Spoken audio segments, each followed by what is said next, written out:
Well, hello, good afternoon, everybody. How's it going? A little late. My daughter popped in so unexpectedly. She came to drop off her graduation tickets for Sunday. So I was like, all right, I gotta go. I gotta go. Um, I have a live scheduled for 3 today. Last night, after a scheduled a hit, I died. And so I slept pretty hard today, as you can see. Okay. I woke up and I was like, "Can I ever just have 2 good hair days in a row? I mean, is it too much to ask ever?" Just don't live in a humid spot. But anyways, how y'all doing? Hey, Miss Vixen. Hey, Dawn Vardy. I do too. I hope that too, Dawn. Hey, Sue Ellen. Um, Linek or Lynn K, maybe. Lily Kate Buggins, Door Opinion, Treva Levesque. How you doing? Happy Friday. Sandra Massey Hicks. Miss Vixen again. Let's see, Donna and Laura Branson. Yeah, I think so too. I think so too, Laura. Oh my gosh. Oh, all right. uh, I'm trying to slow down. It's hard. Yesterday threw a whole wrench. You know, it threw a wrench and everything. I was just like, what? Like it just, those are the things you don't know about. You don't know that they exist until they exist, until they happen. And then you're like, what is this? What is this? And why is this happening? And I mean, it was pretty, it just, to come this far, to come all the way to where we are right now, one conviction down in Idaho, one to go. And so we didn't come this far just to come this far. However, and I do want to apologize for I was like totally pissed yesterday, angry, pissed, you name it, and so I F bombed and yeah, I mean, it happens. I'm an adult. I have it set to no children. So, I just assume that, you know, pretty much the subscribers, they're understanding. So, anyways, I agree, Miss Lynn. Hey, Lori, how are you? Hey, little Miss Muffet. I don't know why she's not in prison yet. I really don't. But and last night I was late, or yeah, I had a live scheduled and I was going on with Megan Connor, and she's Lori Vallow, Alex Cox, Summer Shiflett, Adam Cox, and Stacy Cox. She's their cousin. Okay. But Megan is very she's very well spoken. She's outside of the system now. She's not LDS anymore. And so she's the only person in this whole sphere that has, in my opinion, been brave enough, to stand up and call out the things that are wrong or are responsible for the upbringing and the outcomes of people like Alex Cox, people like Melanie Palowski or Melani Boudreaux Pawlowski, people like Lori Vallow. And I mean, this is important because when you don't know, when you have people who are just either not willing to talk about it, be real with themselves, be real with the situation, understand the gravity of the situation, then it continues. And so what we allow is what will continue. Um, so I had it scheduled, and it was my first time trying to multi-stream. So it was going to stream to her channel with me over there at her channel, and it was going to stream to Difficult Research as well.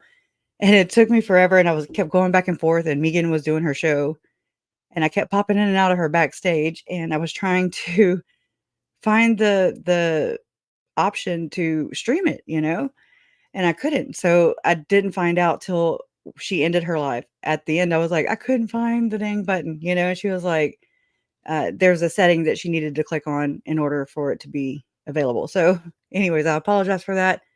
But I did come on after that and pretty much just it felt like a therapy session, you know?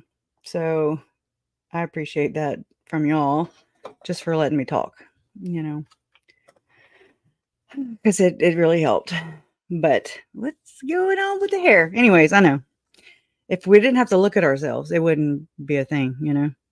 It sucks looking directly at yourself and then trying not to notice things. But all right, so I'm going to start out with what Megan Connor said last night about her take on Melanie Cope Boudreaux Pawlowski. Okay, so let me pull that clip up real quick. I brought it over here. I thought I had to sit up. I'm glad my daughter visited, but I'm like all backwards. More than I already was. Let's see. Okay, here it is. Let me go and pull that up. I have the time stamp already pulled up. I just have to do the rest of it.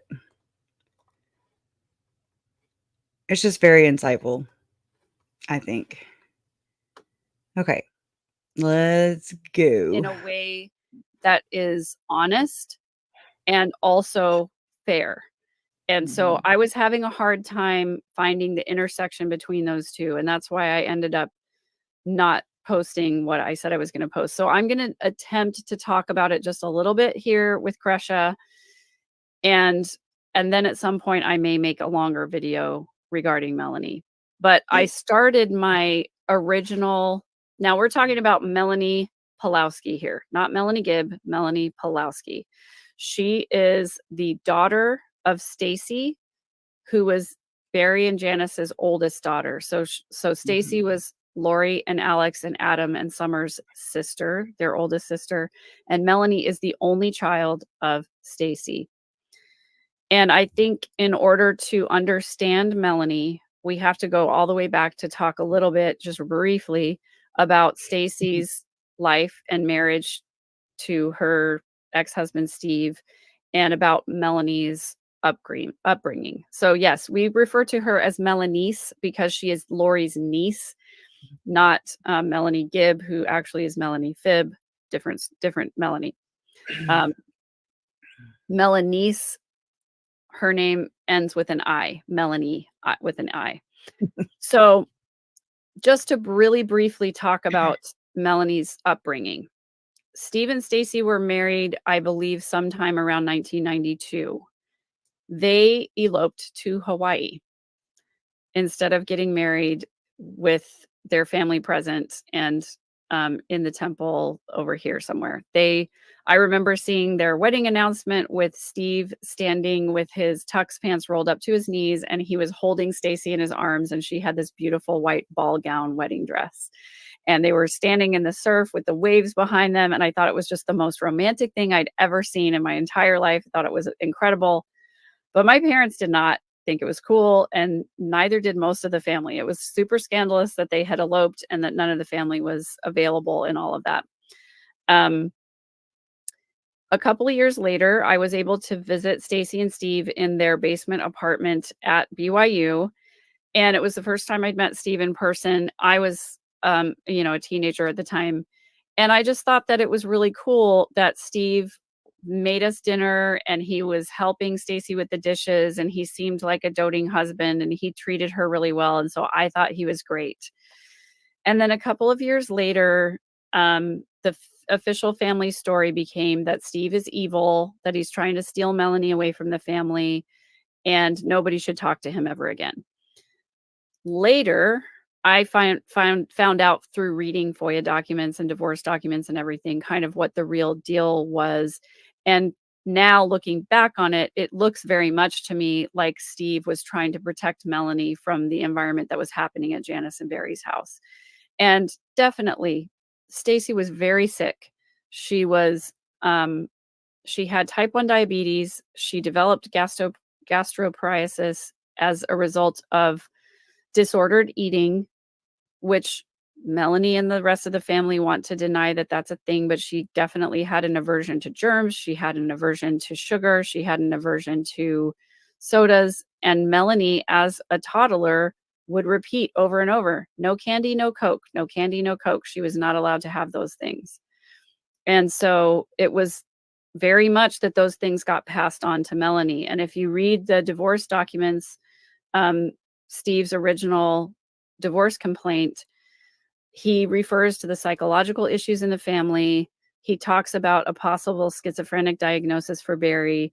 He alleges or sort of implies that there was some SA of Stacy by Barry, which actually kind of makes a lot of sense because she also had a huge aversion to the dentist. And if you do some research, there's a big connection between SA victims and dentists. I know it sounds strange, but I personally experienced it myself, so I can attest to that fact. And so if you dig into it, there is a lot there that Steve uncovers that the family was very upset about. And Barry actually showed up at Steve's place of work, pushed him up against the wall, held him by his neck, shoved a copy of the divorce complaint down Steve's shirt, and quoted scripture at him. All of these things are very typical of Barry's behavior. The police were called. He was accused of assault. So this was a big issue that happened. And it was all over the things that Steve was saying about Barry and the rest of the family in these divorce documents. Now, eventually, Steve did get awarded majority custody of Melanie. But if you can imagine, Melanie was 6 years old at the time. And Stacy was not allowing her to attend school on a regular basis. And she was also telling Melanie, making Melanie afraid of germs, afraid of swimming pools, afraid of sugar. And so it was a really dysfunctional environment that Melanie was growing up in at a very formative time at the age of 6, when you're starting to form your own identity and your own opinions about who you are as a human being. The messages she was getting from her mother, for which there's a huge attachment between children and their mother. That's how they form their identity. So that's the kind of identity she was forming at that time. Steve gets awarded majority custody. Stacy is very ill. She has to go move back in with her parents, and her parents are taking care of her. Meanwhile, telling her all the time, you're so sick, maybe it's just your time to go. Maybe you should just die. And Stacy is depressed. She's had her daughter taken away from her. So of course she's got all of these difficult things that she's dealing with. And so from Melanie's perspective, as a 6-year-old child being taken away from your mother and not allowed to speak with your mother's family on any level, and being constantly told by your father that your mother's sick, that she's mentally ill, all of these things had to have a huge impact on Melanie as a child.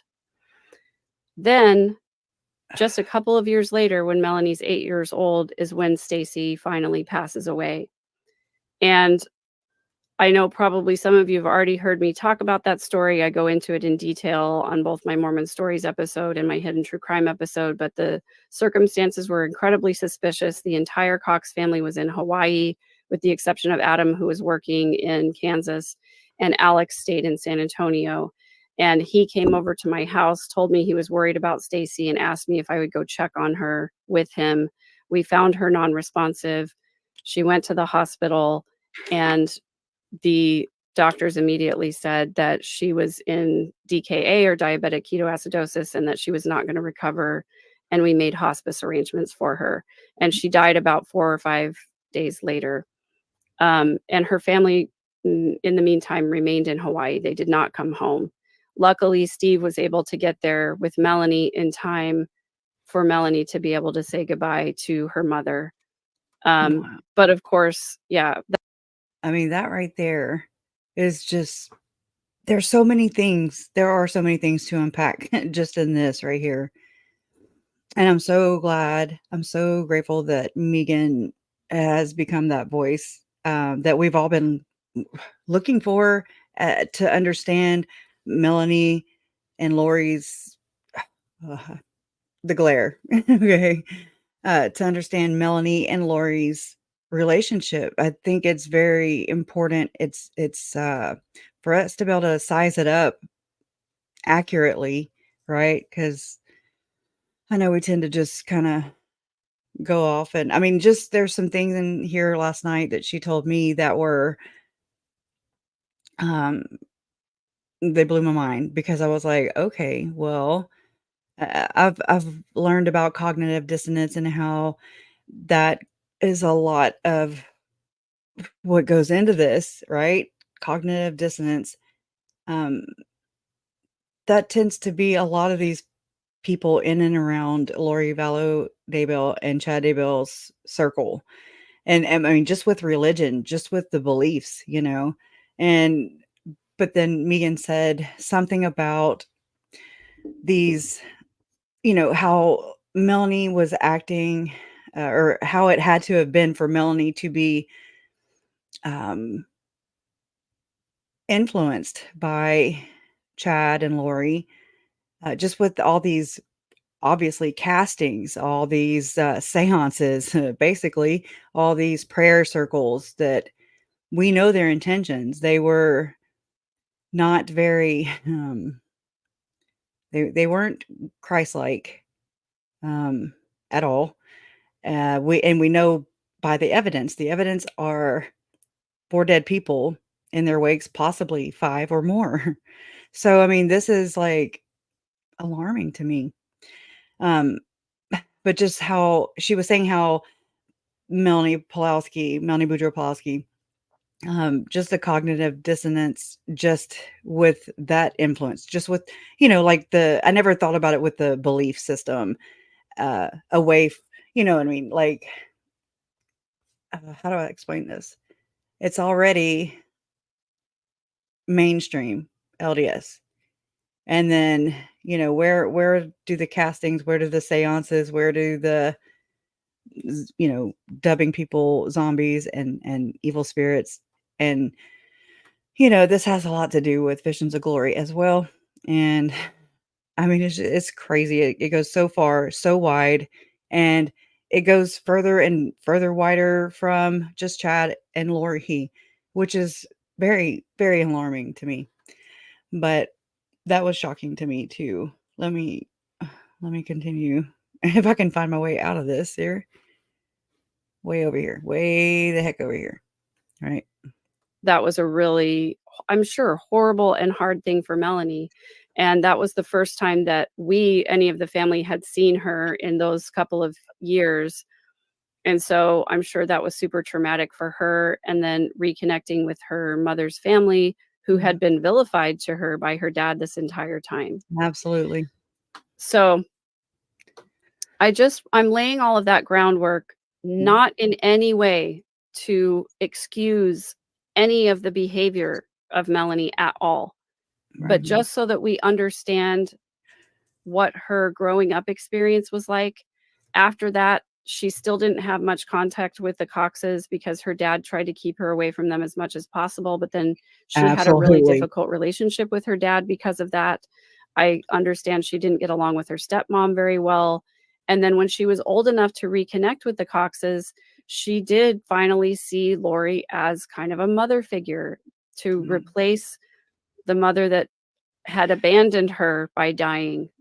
Not Right. Stacy's fault that she died, but I think Melanie probably did feel abandoned as a daughter, and that creates a really unique mother wound in a child, and it creates a real need to fill that gap somewhere, and Lori was willing to step in to be that mentor for her.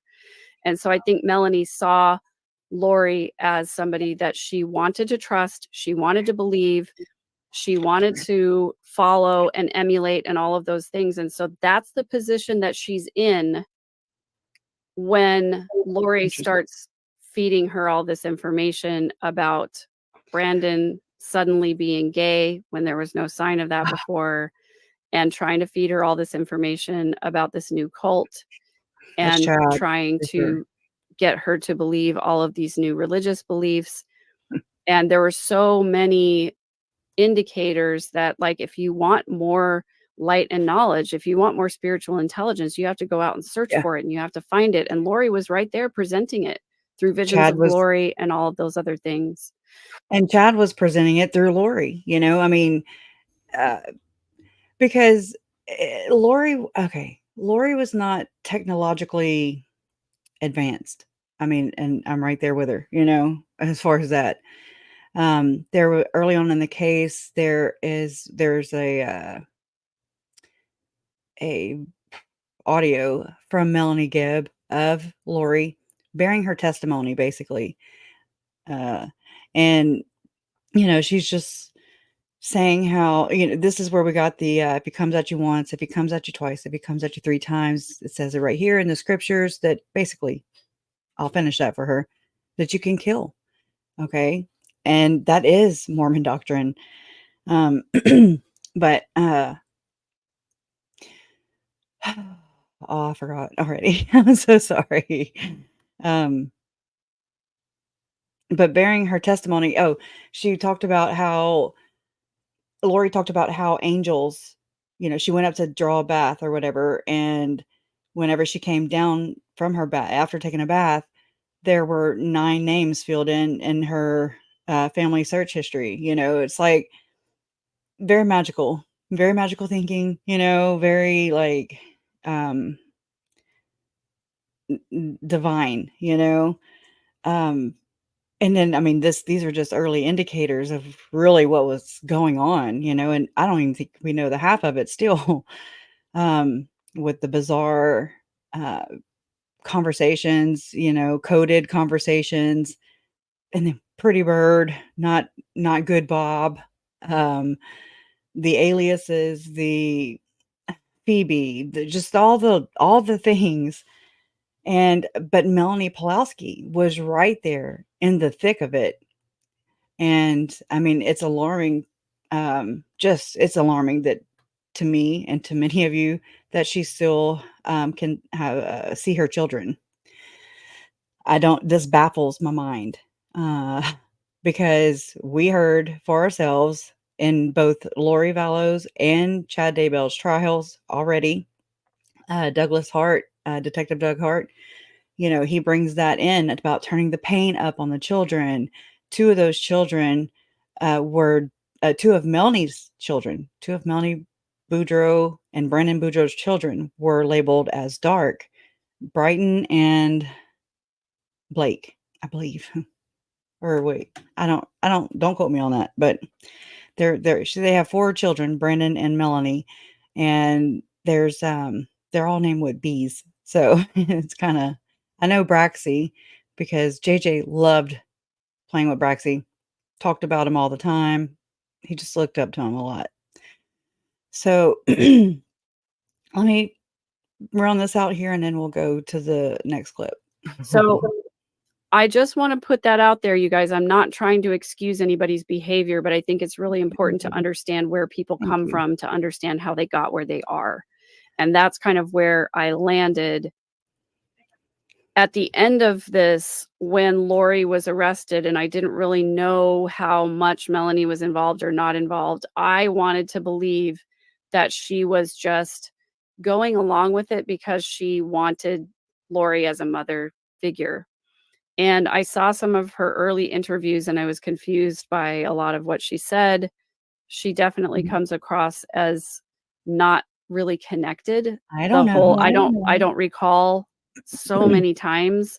It's understandable that she's a little scatterbrained because I think she has this huge cognitive dissonance between Yeah, here it is. her wanting to believe what Lori said and also knowing that it's super harmful and not being able to figure that out and not being able to like sit with that and really understand it. I So had never Kresha, thought of that. I'm sorry, I had never go thought of ahead. that. Like, I'm sorry, you're blowing my mind because Yeah, I go never ahead. thought about having cognitive dissonance with the crazy Yeah. stuff. Like, I was just like, "Oh, they're all of like mind." I know that not everybody thinks exactly the same, I understand. But, I mean, they literally were gathering up people and saying like-minded people. That was like their little club phrase or whatever. Greater light knowledge is another one. But I mean, it's just I thought I just never looked at that perspective, so, I have some homework. Still got Yeah, to I do some mean, homework. when you have a mother wound, for any of us who have had difficult relationships with our mothers, or if you have been abandoned by your mother, mistreated by your mother, it really Mhm. creates a unique set of difficulties. And I started to journal about some of this, so I'm gonna come through with some of I'm this gonna stuff let her share because this I too. journaled about a lot about it It's when I just was trying to important. make these Imma come videos back and to try your to, hippie. get as much information as I can. So this is what I wrote about that. A mother wound creates a unique void in the life of an abandoned daughter. The daughter can develop codependent behaviors such as having poor boundaries, an excessive need for praise and approval, people pleasing, a weak sense of self, conflict avoidance, and difficulty being Conflict alone. avoidance is a big one. These behaviors soothe the mother wound. For example, a wounded person might develop an identity as a people pleaser because it garners them praise and approval. It helps them avoid conflict. It helps them avoid boundary setting, and pleasing them helps them feel more accepted by other people. The abandoned daughter develops these behaviors as a coping mechanism, but the behaviors leave the individual susceptible to manipulation and coercive control. They may even engage in manipulation themselves in an effort to control their image and gain acceptance. And so So I think interesting. that Melanie being in this system where she so needed acceptance and belonging from a mother figure, in order for her to push back against what Lori was saying, would mean the end, number one, the end of that relationship. Number two, her life would have been in danger. She would have immediately been labeled dark. She also would have lost her relationship with Alex, which was, by all accounts, she was very close to Alex and leaned on him for support and guidance as well. And I mean, let's be honest here, like, really think about what am I doing? Think about the dynamic here in the sense that Melanie had already left Brandon, who she was married to for years, over a decade, um, and they had 4 children together. It seems like, and I mean, I don't know if this is just me, uh, but it seems like if Lori would have never gone off the deep end like she did and taken Melanie with her, so to speak, never influenced Melanie in this, as far as like leaving her husband, her children, like playing in all these, practicing in all these prayer circles, seances, doing the hibbity dibbity. I'm sorry, not the hibbity dib. Well, they were doing the hibbity dibbity too, but the bippity boppity. Okay, just all the little weird stuff. Um, it seems like Melanie and Brandon would have been okay, and I know, I mean, that's nobody can really tell that, but it just seems like Lori Vallow had a big influence just on that decision. So Brandon had already like left. I'm sorry, Melanie had already left Brandon and all, their entire life behind. And I just think the more and more she got into it, the more isolated she maybe felt. And so much so that like Brandon went to Steve Cope, which is Melanie's dad, and I'm gonna play a clip from that too, from Hidden True Crime. Melanie and I'm getting my names jumbled up. Melanie and Brandon. It was a friend of Melanie and Brandon. I haven't seen it in a while, so. Um, and then Hippie Gypsy says, "I have a question. Was Lori and Melanie Gibb and Melanie P in town when the kids got back from Yellowstone?" I don't know. I don't know. There's not a lot of details around the murder of Tylee Ryan at all. But in JJ's murder, just 2 weeks later, there's the whole Firm Foundation, Firm Expo going on in Rexburg. There's Jason Mount allegedly in Billings, Montana, which is about 500 and something miles from, one way from Rexburg. I've already said many times before that the flyer for Jason Mau's alleged speaking event at a singles ward It looks very scarce and sketchy. There's dates missing. It looks very bare, like it's a template, and they're just like they're using these things as a cover, just like Karen Walker, KK Walker, the email from Lori Vallow as KK Walker to give Chad an alibi for his wife, Tammy Daybell, in order for him to fly down to Houston and carry on and rendezvous with Lori, and cheat on his wife and cheat on her husband, all the while. So I wish there were more details around Tylee's murder because I think it would be very telling. Would it be like we suspect it is, and or like hippie gypsy here, and I am of the same opinion that where were they, and is this a history thing? Like is this a pattern? So I mean that's a good question. Let me know if you ever find the answer. I would love to know. So I'm gonna go ahead and switch to the hidden true crime. Allegedly. No, I'm looking them up. Okay, where are they going? Way over here. Okay. Sorry about that. All right. It's been a while. And so this is from Hidden True Crime. This was from July 9th, 2021. Jess was a close friend of Melanie Palowski's for over a decade and is a close friend of Brandon Boudreaux. Her husband is Brandon's business partner. She also knew Lori Vallow Daybell. Jess shares her harrowing experience trying to help her friends and the fear she experienced for months while people kept dying.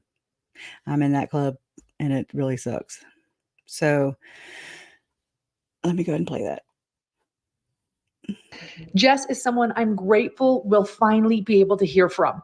She was a close friend of Melanie Palowski and is a close friend of Brandon Boudreaux, and she'll explain that relationship in more detail at the beginning of this interview.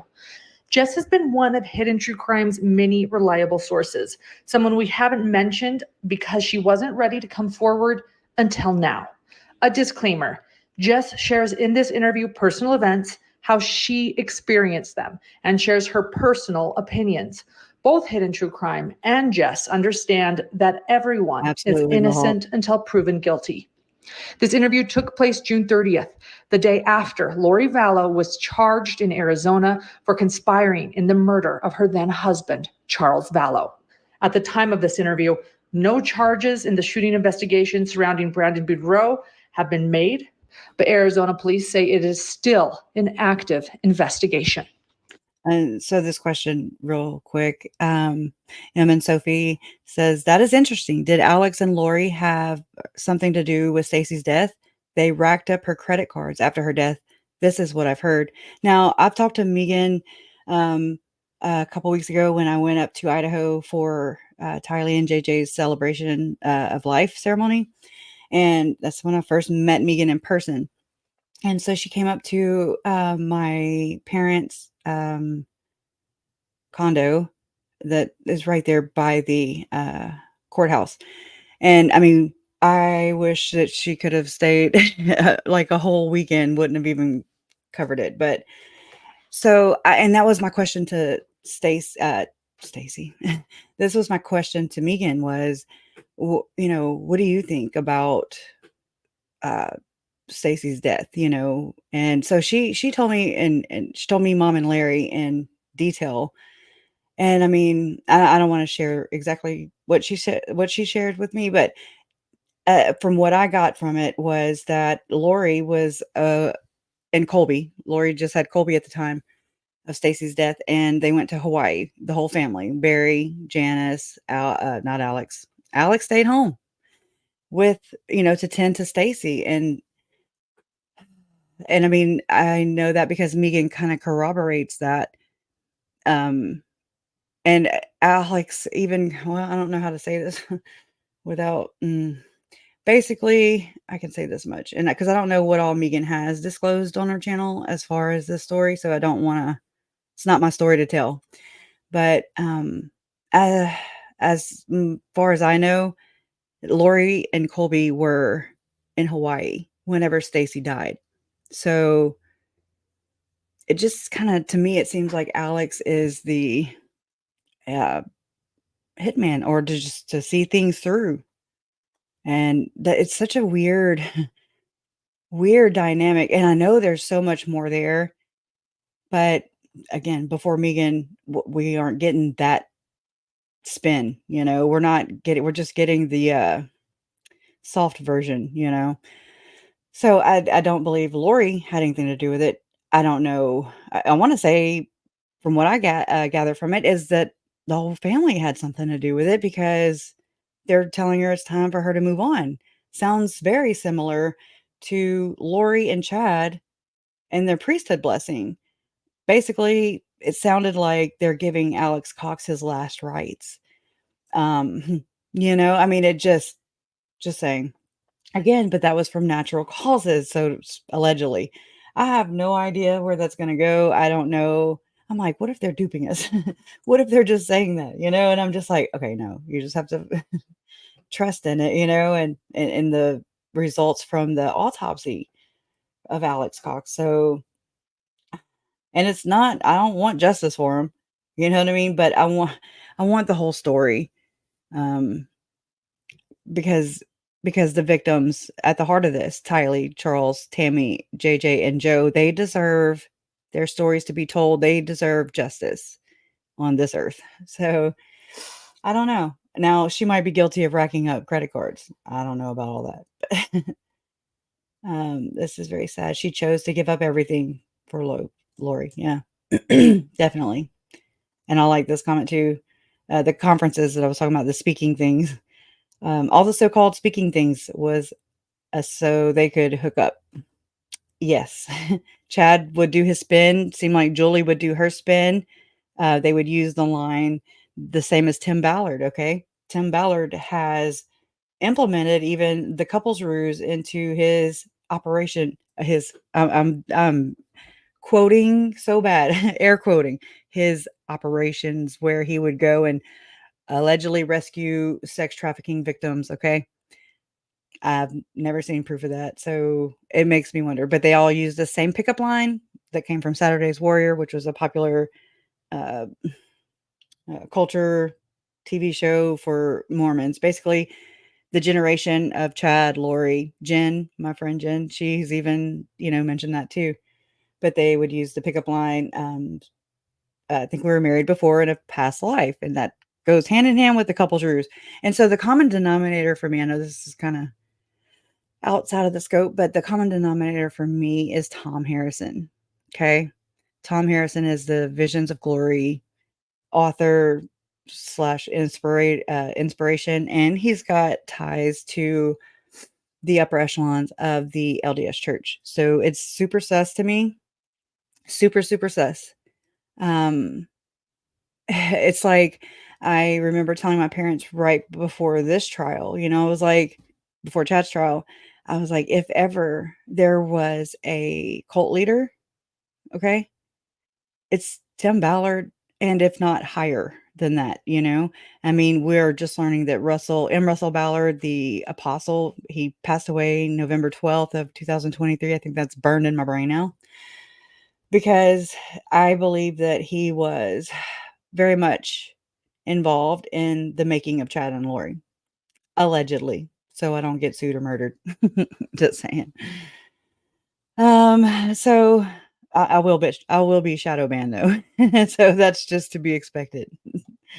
Um, so with on that note, everybody that's in here, will you please hit the like button and comment and share it out if you can, because I gotta fight algorithm challenges all the time with all the stuff that you know that I've researched and I continue to research that comes out, and it's not so pretty. Yeah,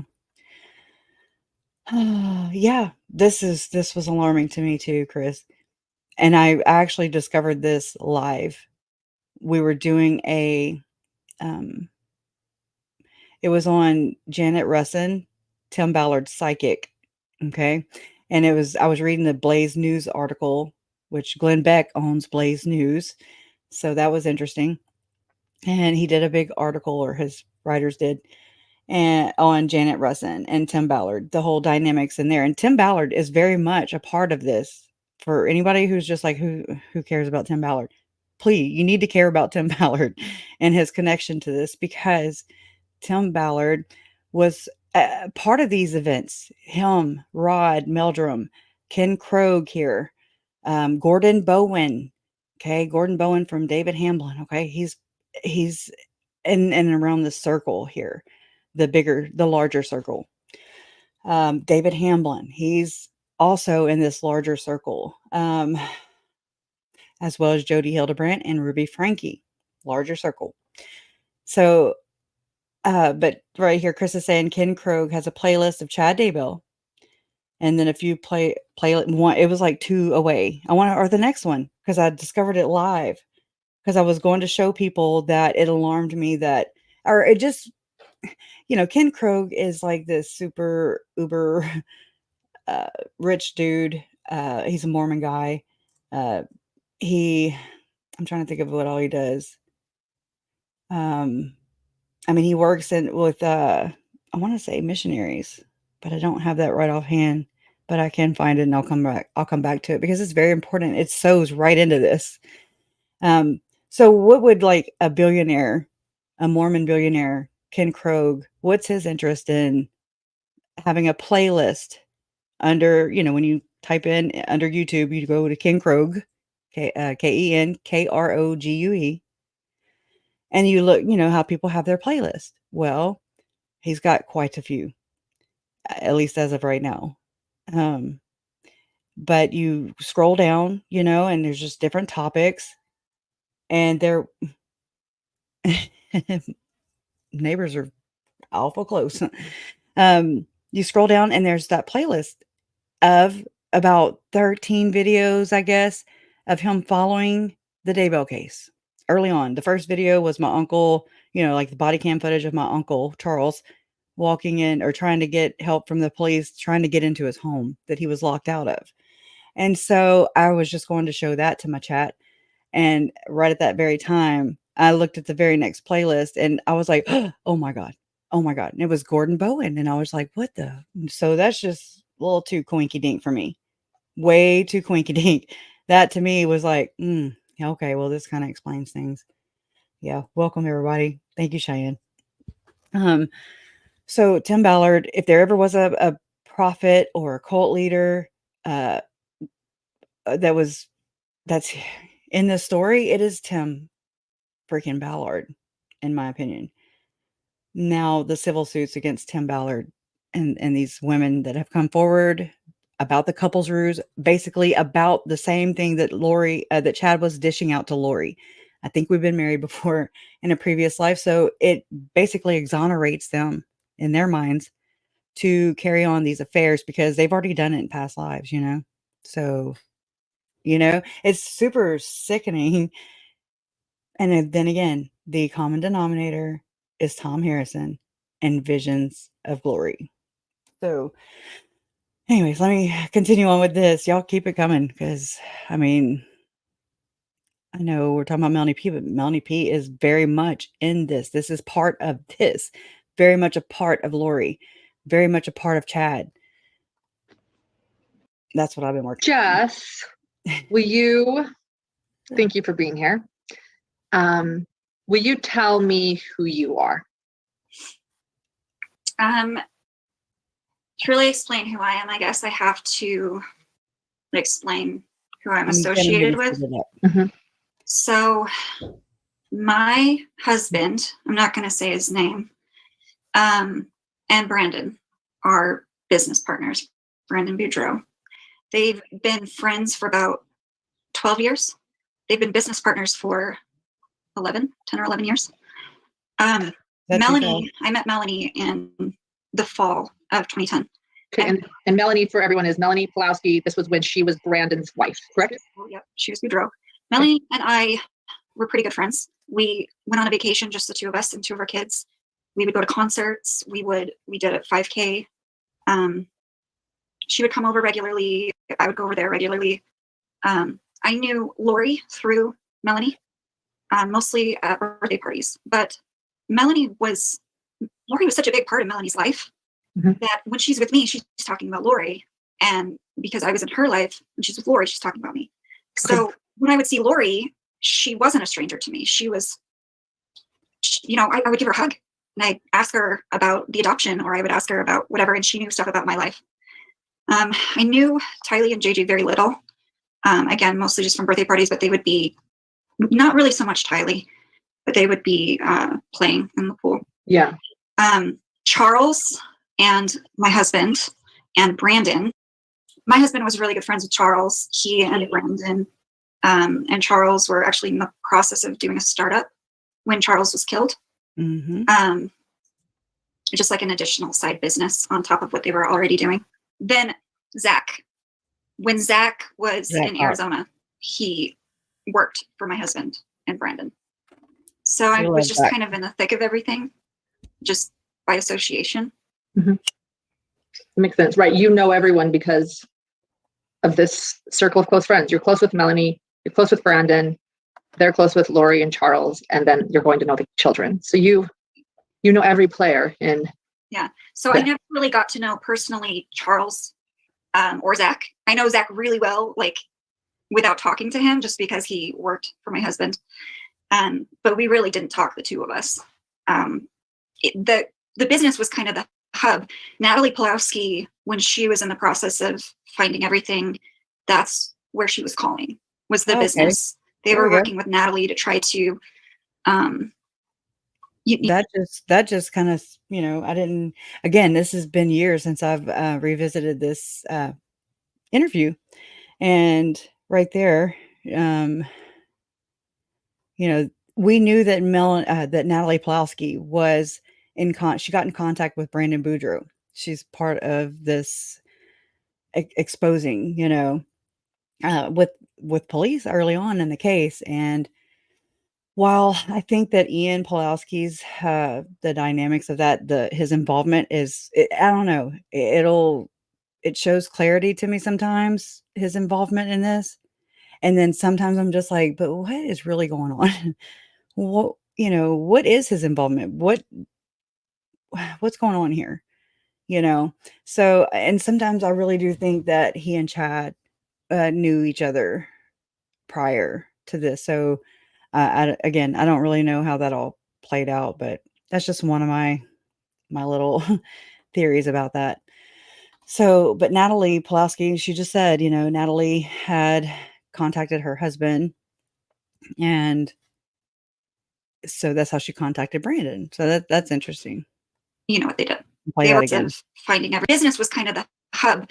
Natalie Palowski, when she was in the process of finding everything, that's where she was calling, was the business. They were working with Natalie to try to, you know what they did.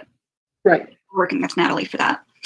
And so it kind of indirectly became this hub of information, because that's just where everybody was.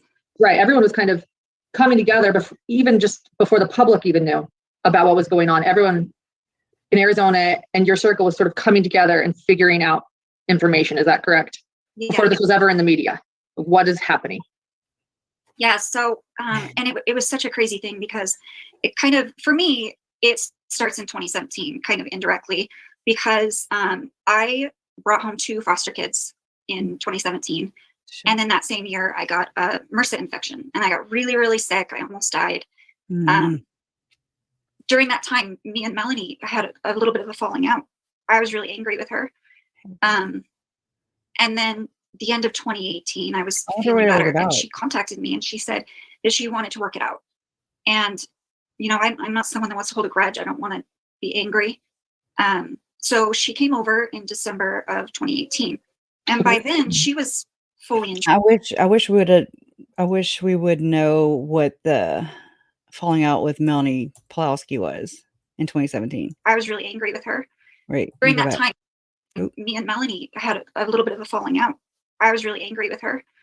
And then the end of 2018, I was feeling better, and she contacted me and she said that she wanted to work it out. And, I'm not someone that wants to hold a grudge. I don't want to be angry. So she came over in December of 2018. And by then she was fully Okay. entrenched. Oh, And I she just was hit the wrong telling button. me about preparing. Okay. So that right there corroborated, what we've learned from Brandon's testimony about about how Melanie Gibb started coming around in 2018 December. Melanie Gibb and her husband spent some time with during Christmas holidays, like Christmas celebrations, whenever you're with family, and there's Melanie Gibb and her family. And I think this is where the rift, I think Melanie Gibb is the rift, if you know what I'm saying, more than just in our heinies, she's a rift in our asses because it seemed like that's when things started to be, more and more strained on the relationships of Charles and Lori, the relationship between Melanie Boudreaux and her husband, Brandon. Right. So, and that Brandon testified to that twice, in Lori's trial and now in Chad's trial. So that's an interesting little tidbit. Let's see. Let me get back over here. Angry. So she came over in December of 2018. And by then she was fully entrenched. And she was telling me about preparing a people. The reason she was telling me was because I had been so sick. And it was kind of presented as health and wellness. This will help you. This will help you heal. Yeah. Which now that we know that from the documents that came out from Ian Palowski's computer, which again, Natalie Palowski helped draw this out, helped expose this. Lori and Chad's whole dynamic, their whole group or whatever was over healing and wellness. So, I mean, healing and music. I'm sorry. Which we were like, what does healing look like to you? Because it's a lot of pain, a lot of deaths in their wake, Because I was starting to transition into a very organic lifestyle, trying to just do everything I could to be healthy. And so she and Lori were getting into that, and that's some of what they would focus on.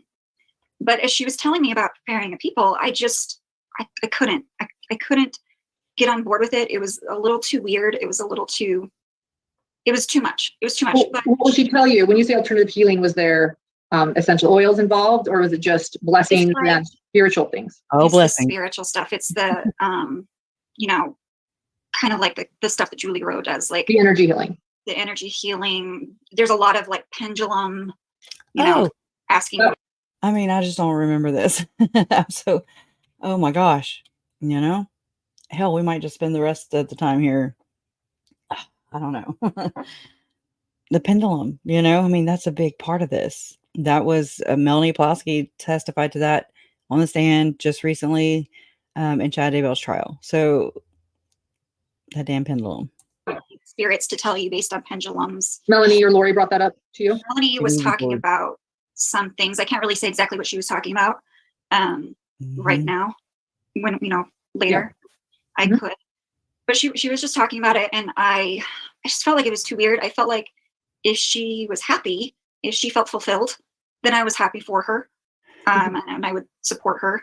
I told her that if she wanted to give me a pamphlet, that I would look at it.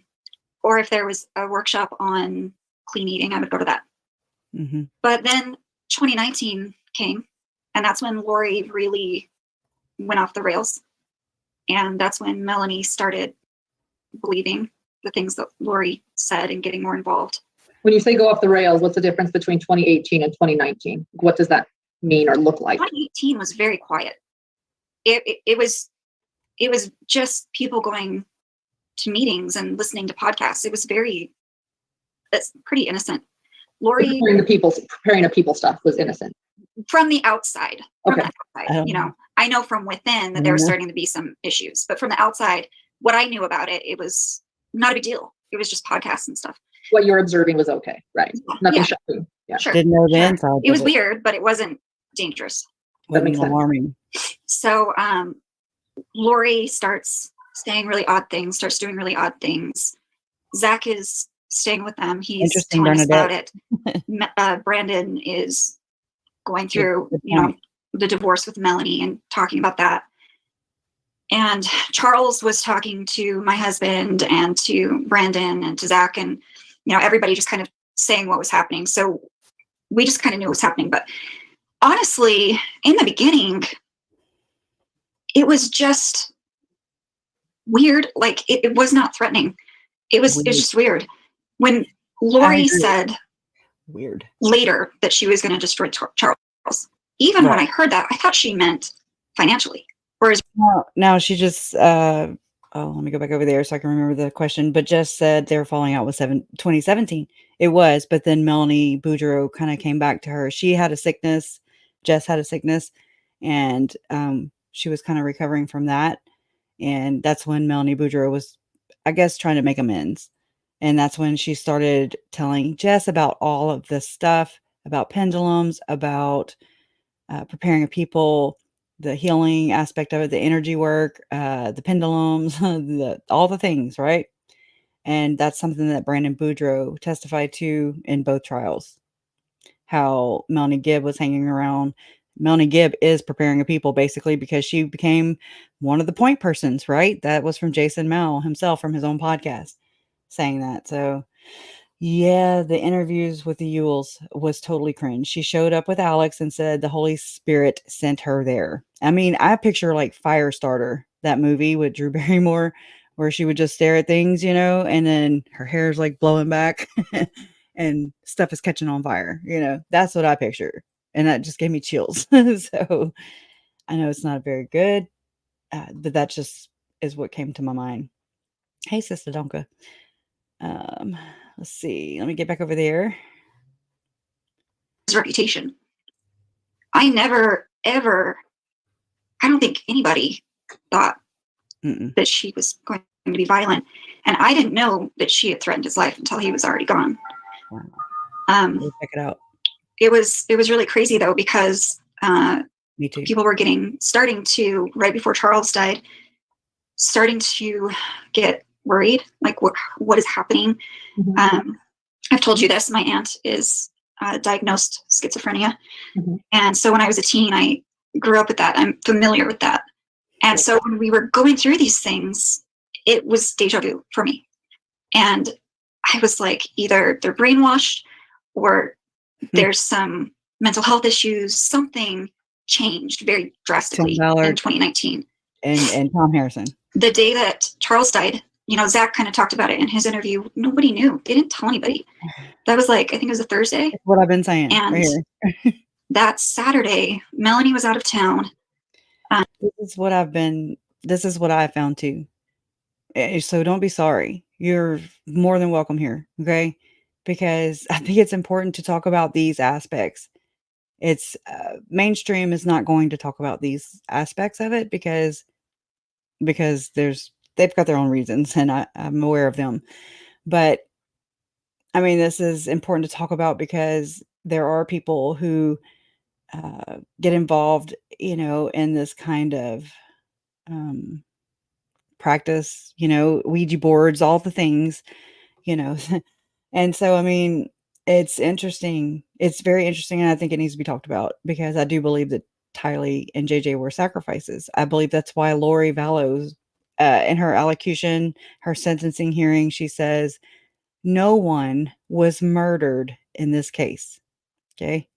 That's alarming to me. And I've always paid attention to the words used by Lori, Chad, Jason, Melanie Gibb. I use all their words and I'm just like, that's also my evidence too, because I find it in Mormon scripture we know they talk in code, whether they're talking about blueprints or a contractor, like we just found out, whenever they dropped the jail phone call between Chad and Lori, that is just, and to know there's over 3,000 more phone calls.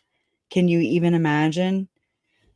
It would be interesting to hear Chad Daybell and Emma's phone calls. I'm gonna leave it at that. Yeah. Oh yeah. Yeah. I think so too. That or it could be money. I go back and between that. I'm like, they could have, because I think they were carrying, like, talking about a hit. That I don't know. I tried, looking at it with an open mind as the state was, you know, entering this witness, Ray Hermosillo, into Chad Daybell's trial testimony and to introduce this phone call, right? And so they were saying that this is basically Chad Daybell the day before the children were discovered on Chad's property. That Chad was trying to talk her out of it, but I don't hear that. I mean, I really went in expecting to kind of hear that. I hear Lori being very aggressive, very passive aggressive. They talk to one another in a passive aggressive way. And I mean, that to me is just like astounding, it's glaring at you. And, um, and the giggling in between. I mean, I know I kind of do the same thing, but I didn't kill anybody and I'm not hiding anything. So it just, I don't know. It's nuts. Um, Anna Franco says, or Anna, who was the 3%er alluded in that call between Chad and Lori? I think it's Melanie Gibb. She's been there since the very beginning. She's the one that's talking to police. That was June 8th, 2020, the day before the kids were found. So I try to keep that in perspective. Alex was not alive. I think that they were using, just like they exploit everything else and use it to do commit heinous crimes. I think that maybe they had like a code word, Ray, even though it was an alias found by Detective Hermosillo. Maybe it was just I'm trying to refresh my memory on that. It was Ray Lamar. Okay, and Lamar is Alexander Lamar Cox, right? So I think that they were just using that conversation about, like, trying to make it sound like they were conjuring up, or that Chad was speaking to dead Alex. Okay. I don't think they were at all talking about Alex. I think that they were talking about a hit on somebody dark, you know? And so 3%, I'm thinking that's David and Melanie, because, Chad starts bringing in Eurythmics and, which is, uh, I know the songs, but anyways, it's a 80s, band or whatever back in the day. Annie Lennox was her name. Annie Lennox, yeah. And he's talking about duo, and so I'm like, well, there's two of them. And then their relationship, David Warwick and Melanie Gibbs' relationship wasn't supposed to blossom, you know. I think, and that lines up with what we learned about how they wanted. Okay, Melanie Gibb was supposed to be coupled up with Alex Cox. She was supposed to marry Alex Cox, I do believe. And I mean, I remember this from Melanie Gibbs' interview. I want to say it was with Nate Eaton. And she was like, no. So she hooked up with David Warwick instead. And I think that that whole part of the conversation is about the duo, those two that wasn't supposed to blossom. And they've been given such a hard time by going forth with the cops. I mean, that was a conversation between Melanie Palowski and Chad and Lori and Ian, those recorded phone calls. And they were talking about Melanie Gibb, and it's interesting though. It's interesting. Newbie. Okay. I thought the 3% error was a reference to Alex. With all the similarities between him and an actual 3%er, it gave me Alex vibes. I don't know anything about a 3%er. So, I mean, I'll have to look it up to see if I can, kind of come to the same conclusion. And that's just it. This is going to be up for debate. This is up for debate from here on out, because we don't have any damn answers, no definitive answers besides the evidence here in all these cases are Tylee, Charles, Tammy, JJ, and I do believe Joe. So it's interesting. I know I know, and I try. It's so difficult though. It is difficult because, I'm a family member. My mom is Kay Woodcock, Kay Vallow Woodcock. And so my brother, my brother is JJ's biological father. So Charles is my uncle. JJ is my biological nephew, but he was adopted by my uncle Charles and Lori. So and so Tylee is technically my step cousin, and I mean I knew all three. I loved all three. They're my family members, Charles, Tylee, and JJ. And so it's very difficult to have to go through this process. I'm not just a content creator or whatever. This is my family, just like Megan. We're just trying to make sense of all these things. And it's not about anything other than finding these answers for our families, for our posterity. We can we can know what really happened here as much as we can.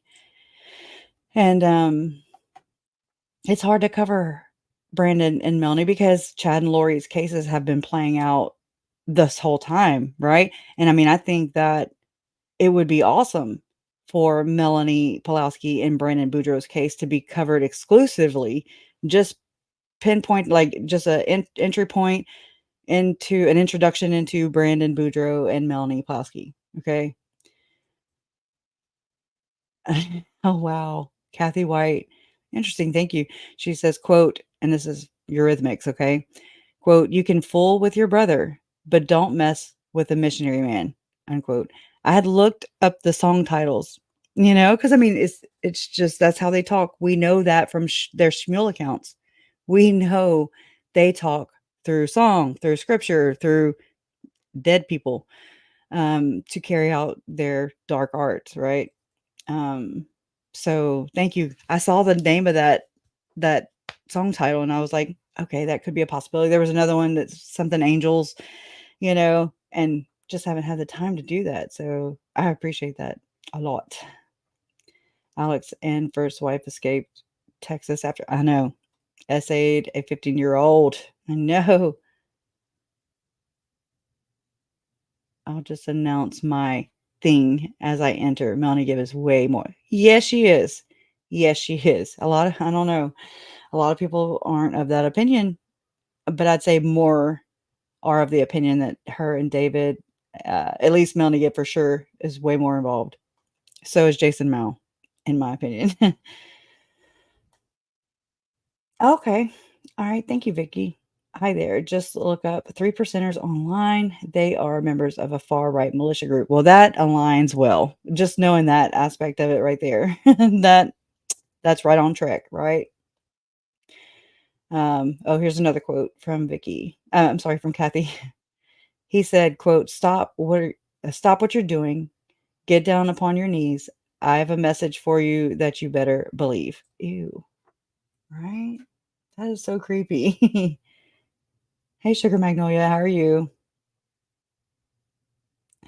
Zero says, I thought that MG wanted a break. Oh, sorry. I thought that MG wanted to break from Lori, but it seemed like she was still a believer. And that's because I think this is what I'm getting. Okay. Melanie Gibb is far more involved, meaning she's higher up in this, whatever, I don't even know what to call it, group, coven, this dark arts practice, this occultic dark arts practice here. Melanie Gibb also warns, saying that what Chad and Lori were doing was secret combinations, secret society, Gadiant robbers, which in Mormon theology is basically these robbers that are going to, I really don't know verbatim, so I'm not going to, I need to go refresh myself on that too. But that's what she wrote in a letter also to Aval, a 7-page letter to Aval, Melanie Gibb. And I believe, how these people project. They are these huge projectors. It's like whatever they are touting about, they are doing. I trust me on this. That is so very apparent in all of these. Tim Ballard, Tom Harrison, um, Chad Daybell, Lori, Melanie, Jason. It's like what they're doing. especially Tim Ballard, it's so obvious that he's not rescuing children, in my opinion.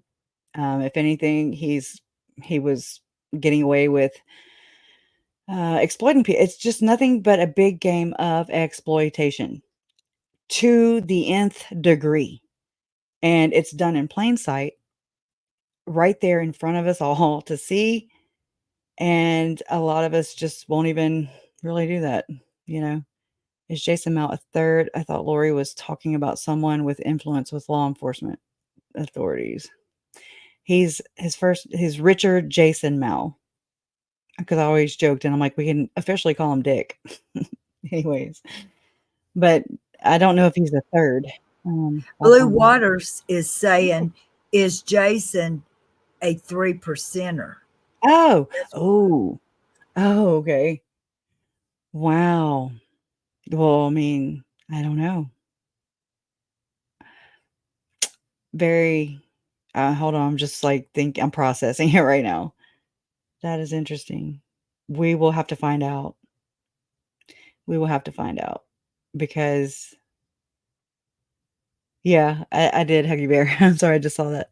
I did. And Ryan Fisher, yeah, has talked about Tim Ballard, Tom Harrison, M. Russell Ballard, Elder M. Russell Ballard. And he was an apostle in the Church of Jesus Christ of Latter-day Saints. My gut feeling initially from the start of my family's all these tragedies, the missing children, my gut feeling was this goes all the way to the top. I had no way to prove that though.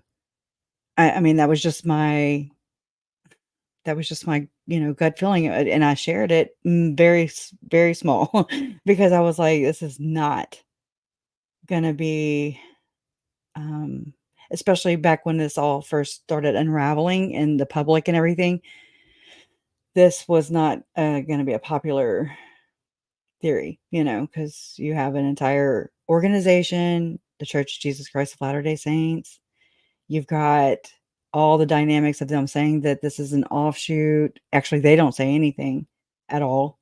They don't do anything. I basically look at the Church of Jesus Christ of Latter-day Saints as a narcissistic parent.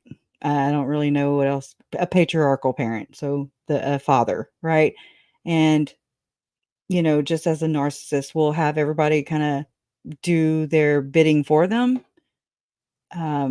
That's what this has been like, because everybody who is a member of the church, and I'm really saying this as lovingly as I can. I don't know how else to say what I really mean or feel, because people get so offended. And I just want to talk about this as if it were like, I'm not attacking anybody, I'm not attacking anyone. I'm just trying to talk about it point straight forward so I can get to the bottom of this faster. So please. But basically,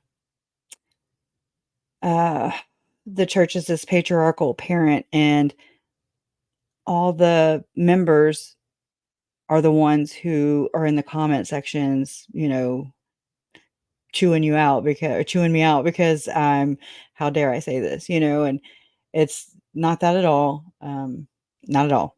Just trying to get to the bottom of this mess. And I think that, by way of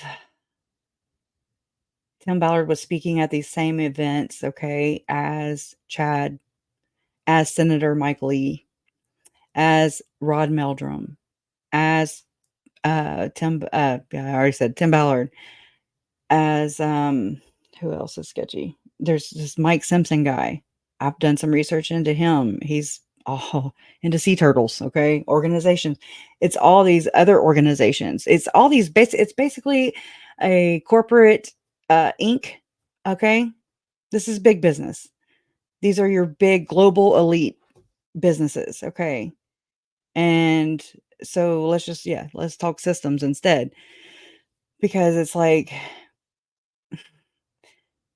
there's no offshoots in these systems, but however, there's these nonprofit organizations, and they're all covered and protected by the First Amendment, where people are allowed to believe whatever they want and practice whatever religion they want, and that's protected. And so they're doing bad things under the guise of these nonprofit organizations that I really think that we saw from Tim Ballard's whiteboard meeting, which I call the whiteboard prophecy because I'm kind of making a pun at white horse prophecy. Okay. Whiteboard prophecy, where everything M. Russell Ballard was in on it, a couple other general authorities in the church, or let's just say big business here, right? The Corp, LDS Inc. And they had invested into pretty much the making of the Sound of Freedom movie. Okay. I know this is so whoa, right? But this all factors into Chad and Lori, Melanie, David Warwick, Melanie Palowski, Ian. It all factors in. It's been so hard to explain this and for people to just kind of like back out from your focus, don't just focus just on these key players or whatever. Through these key players, it tells the bigger story, I guess that's what I'm trying to say. Yeah, Sound of Freedom is no different than Preparing a People. Yeah, and there are.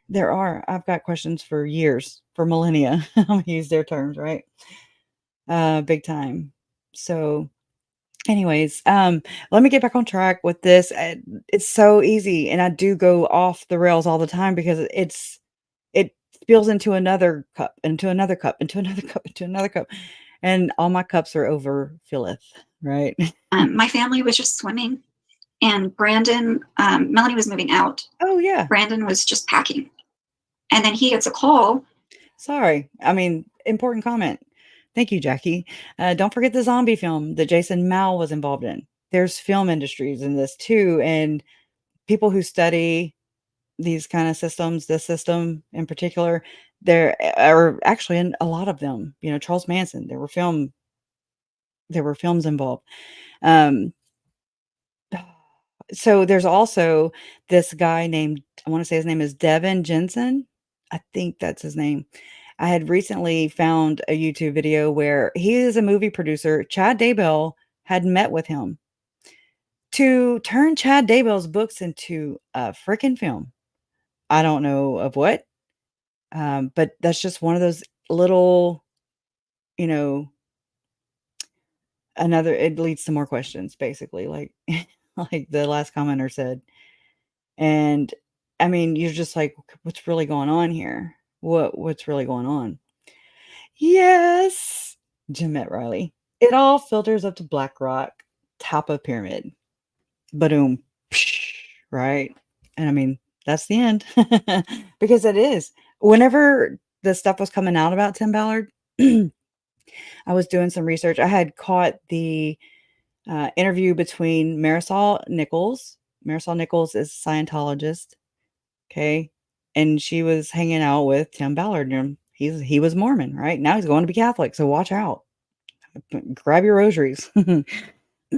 So I had caught that interview before it was between Tim Ballard and Marisol Nichols. They were talking about the couples ruse. And so while I was doing that, I recorded that before they took it off, because these people, I have terabytes of storage of recorded things, because screen recorded things, because they 404 everything. You can't, they hide them. They put them behind a paywall, all the things. Right. So I learned that early on. That is very traumatizing too, because you're just like, it's like very gaslighty, it's, you go to look at the link and it's gone, and you're like, crap, I don't remember. So many things were coming out at one time. I was just like, I couldn't process it all. So I would screen capture it. And then now I've been spending years going back and going, what is this? What is this? And labeling things, rereading, rewatching. But whenever I was looking up all the stuff about Tim Ballard, Jimmy Rex had came out, right? Jimmy Rex had come out with a video about distancing Tim Ballard, saying that M. Russell Ballard didn't have anything to do with it. Lies, okay? In my opinion, lies. Just another one of those people who distract from what's really going on. Okay. So Ryan Fisher, who has been doing some videos with Nuance Ho, and I actually covered Ryan Fisher's he had dropped a video a while back. I caught it within an hour and I was like, we got to do this. We got to do this tonight. And so we did, and we covered his video, and he talks about the grand scheme, and it's going to sound crazy, but it's not my crazy. Okay. The whole end game in this, if you understand in their context, what they are talking about as far as the second coming, when they, and I say they, people like Tim Ballard, people like Chad Daybell, Lori Vallow, I mean, when they talk, or Glenn Beck, all these people, when they talk about the second coming, they're not talking about Jesus. Okay. They're not. So once people can just get past that, they're not talking about nothing to do with Jesus. Separate the two. I mean, we know it's separated, but I mean, it has a different definition. It has a different meaning. And second coming to them, I told you it's going to sound crazy. It's not my belief. It's their belief. Is that they're ushering in a new world order. Okay. That's their belief. So they're like spin doctors, man. They are just really, really deceitful and believable. People buy this hook, line, and sinker over and over and over again. Mitt Romney's sister, Pamela Romney Openshaw speaks at these events. She was, I have a fireside chat of Rod Meldrum, John Miller. We heard John Miller's name from David Warwick in Chad Daybell's testimony. Okay. And he's talking about, I'm sorry. Okay. So I was finishing naming all of the people. Jason Mao is at this fireside. So is Sean Littlebear, Rod Meldrum, Dean Sessions, I already said John Miller. Who's the other one? Oh, Thor Furuseth. Okay. But you just go and listen to it and you're just like, because this is before all this stuff happens. And I like listening to things like that where the focus isn't to distance. Nobody's aware of what's about to happen, in Chad and Lori Daybell's whole whatever. Their whole meeting and destruction ever since, right? But now for sure, all you get is that. All you get is, oh, we don't believe what they believe. And they chop it. They rebrand. This is nothing but rebranding. Coco Berthman, she's a part of this. If anybody knows about Coco Berthman and that whole debacle, okay, Lynn Packer has covered this also. But BlackRock, Jason Mao was a paramilitary trooper, okay, who worked and did these contract jobs, right? And they like to go into disaster zones. Why is that? I mean, I have my reasons, my theories about why they go and rush into disaster areas. Hurricane Katrina is one of the disaster areas where Jason Mao went in and worked. So is he getting paid from BlackRock? You know what I'm saying? Does this all go up to that? So, but yeah, back to my point. Whenever I was researching Jimmy Rex, I listened to his interview, or not his interview, but his video about Tim Ballard, where he's trying to separate and protect the church. He's trying to protect the church, basically. Yes. And I found Eric Prince, and I was like, oh, shit, okay. I mean, that was all my alarms were going off. And I was just like, So, I mean, through looking up Jimmy Rex and kind of, Google searches or whatever, and I saw BlackRock, I saw Eric Prince, BlackRock, and I was like, okay, I need to back the hell up right now because I don't want to die. I don't want to be murdered because we know that people in and around this group are,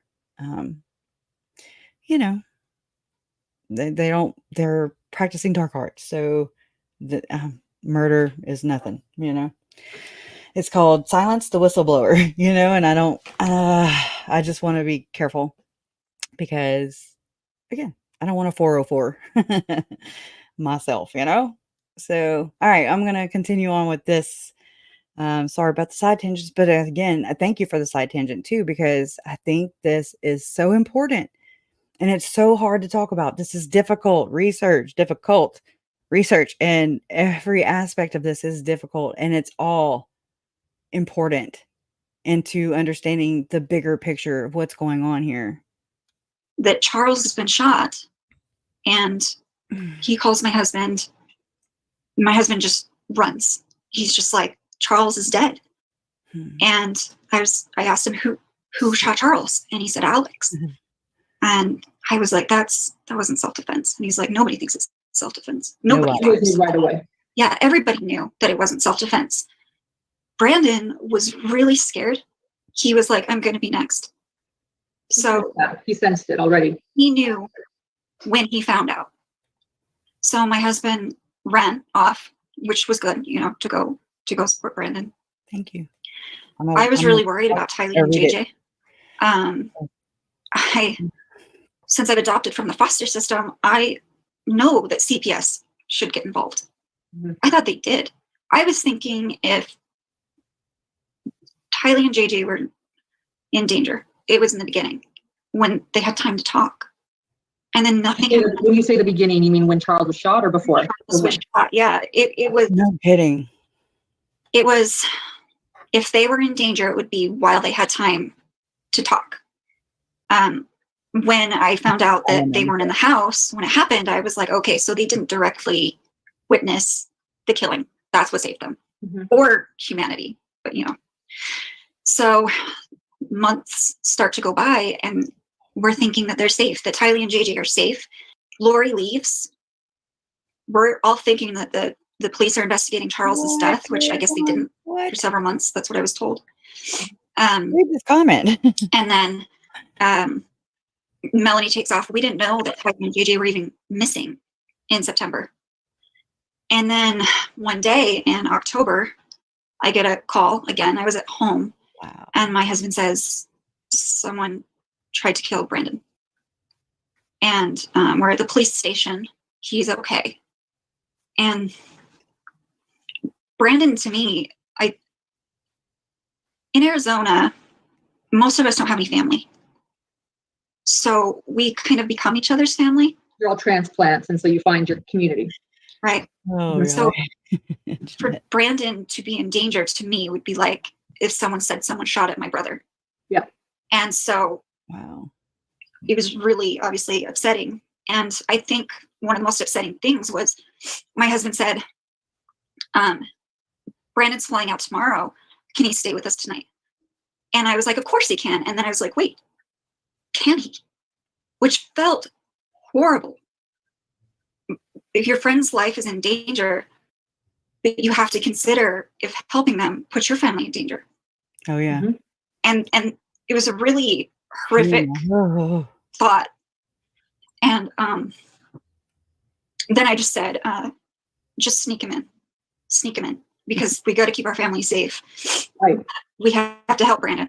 So that night they came, and I can't really describe what Brandon looked like. It was awful. It was awful. Poor thing. Can you try to explain? Was it emotions that you saw, or what? He looked like a ghost. He looked like scared to death. Scared he was going to break. And but he has right. So this brings up the point that, how Melanie Palowski testified just recently in Chad Daybell's trial. And then Ian, brings the recordings, that he recorded early on in the case, in the investigation. And there's that part where Melanie Palowski is talking. Alex had died by this point. She's talking to Chad and Lori, who she refers to as mom and dad. I'm gonna make a funny here. So that's Uncle Dad and Aunt Mom, because she's calling them mom and dad, but yet that's her aunt and uncle now. And so she's saying Alex Cox is dead at this time. And she's like, basically, I hope that he scares and haunts Brandon Boudreaux. I'm not quoting, that's just paraphrasing, and haunts him or scares him for the rest of his life, keeps him in fear, right? And so that's interesting because this is already how scary this was for Brandon. I mean, it was scary for me. And I mean, I wasn't they were after my mom, which we learned that her name was Rhonda. Her zombie name was Rhonda. And that's my mom. They didn't kill my nephew. They didn't kill my uncle. They didn't kill my step-cousin, and you're just like, what the hell? I mean, I did an interview with the son, and, there's this part where I would go outside just to process things. This is before I had a channel. And just to process things, I would go outside. I have this barrel, okay, like a 55-gallon drum barrel, and you make fires in it. You burn a burn barrel. And I would just break down. I'd go to the store around the corner, and I would grab boxes from the store, and I would just rip these boxes. It was like to take out my anger or just process things, and I would burn those things. I would burn limbs and stuff, real limbs, not anything Chad Daybell's freaking talking about in code.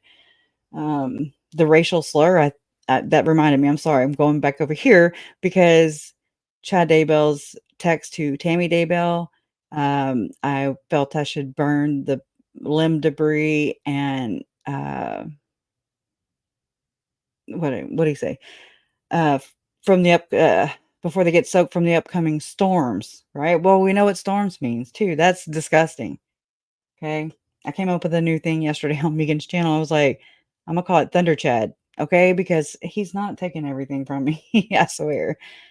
I mean, everybody talks about the weather. But anyways, so okay, it was my interview with, so I'd be burning all these boxes and limbs from the yard just to kind of process things. And I mean, this is while Alex was still, as far as I knew, they were still out there, they weren't in jail at this time. And when this would be more at night because my kids would be in bed. I didn't have to be on, you know what I'm saying? Could just kind of process all my Uncle Charles dying, not knowing where Tylee and JJ were. This just really had a big impact on my life, on my family's lives. And, my uncle was murdered at this point, and I knew about Alex, but I didn't know at all what we know now. So if there was a slow moving vehicle or whatever, I would just you're hyper vigilant, you're very aware of your surroundings, and I would just kind of like duck because you don't know, you have no idea what they're capable of. You just know that people in your family are dying and or missing. It was an ambush. I can't prove it at that time, but I knew it was an ambush. We all knew he was ambushed, my Uncle Charles. And it's nuts. It's batshit crazy. I understand. It's crazy to even process and deal with, He looked like he was going to break. I love Brandon too. I met Brandon, and he's so soft-spoken. He's just a genuine guy. And I'm so glad that my parents were able to link up with Brandon Boudreaux initially in the beginning of this, and Brandon had already hired a private investigator to find Melanie Palowski and Alex Cox because they had taken a shot at him. And I mean, soon after, I would say, don't quote me, but it was somewhere around that time after that Mom and Larry hired the same private investigator to find the kids or to track down the Amazon thing, I would think, if I'm saying that right. But I'm so glad that they found one another, and they really do love Brandon. Brandon went and identified JJ's remains, and that was just so tough. But he has 4 kids. Sorry, go ahead. He has 4 kids. You can't have a mental breakdown. And I ran over to him and I hugged him, and he hugged me so tight, and That's terrible. I'm trying really hard not to cry. Yeah, it's hard. It was awful. It was awful. And I'm sorry that these people had to experience this too. I mean, this affects so many people. What Chad and Lori have done, and I'm gonna say allegedly for Chad, and I can't wait till I don't have to say that anymore. And I do think that they've been the prosecution has been weaving into testimony in his trial some Arizona things. I know people are like, why aren't they talking about Arizona? He's not charged there. Not yet. Just like when Lori last year, whenever the verdict came back and they rendered her guilty on all the counts, that very day, Arizona released a statement saying that they were going to extradite her and get her ass down to Arizona to answer to Brandon Boudreaux, the attempt on his life on October 2nd, 2019. And we're like, well, why haven't they brought in the storage unit body cam footage? Oh my God, the booty tap. Okay. Anyways, and Alex, I mean, to me, that was like a textbook conspiracy. I'm like, okay, so there's that. Oh, it's very obvious. So I think that maybe Arizona and Idaho worked out a plan. Okay.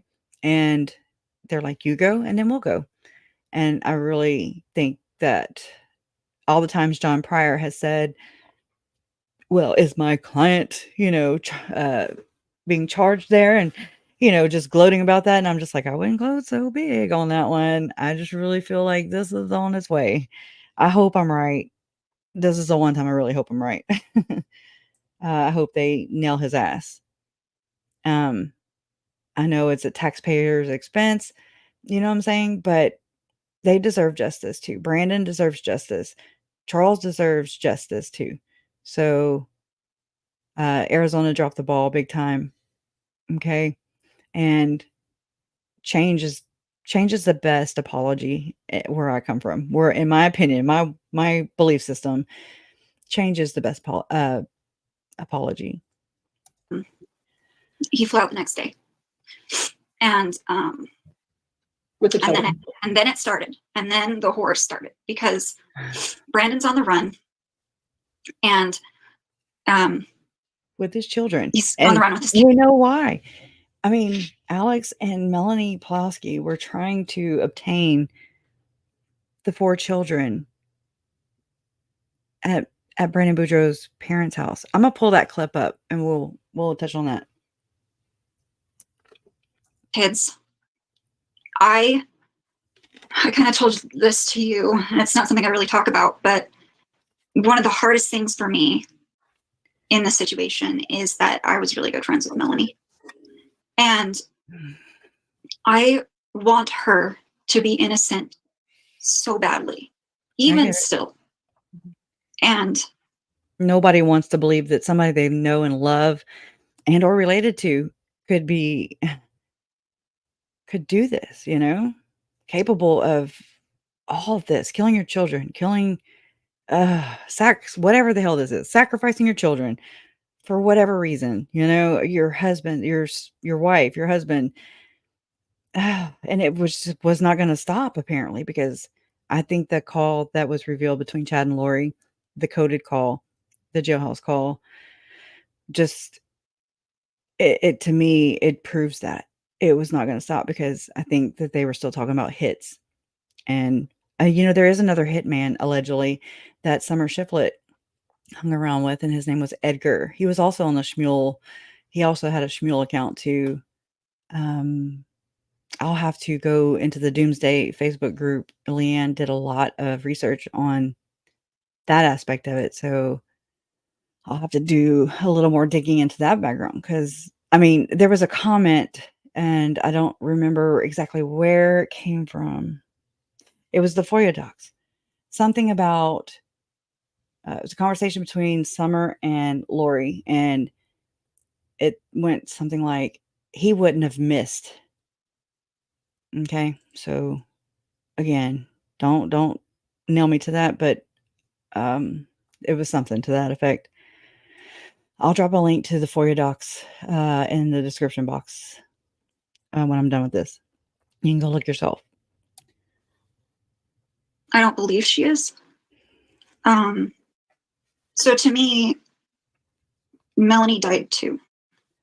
My friend died too. Lori died too. I can resonate with that. And Lori, the Lori that I knew. And nobody wants to hear that. I mean, no one is all good and no one is all bad. And so when all these things are happening, I remember the good things. I know really good things about these people, but I can't ignore reality. But it's been hard because I'm mourning somebody that's alive. She's dead, but she's alive. Yep. She's a zombie. That's a good description. Makes sense.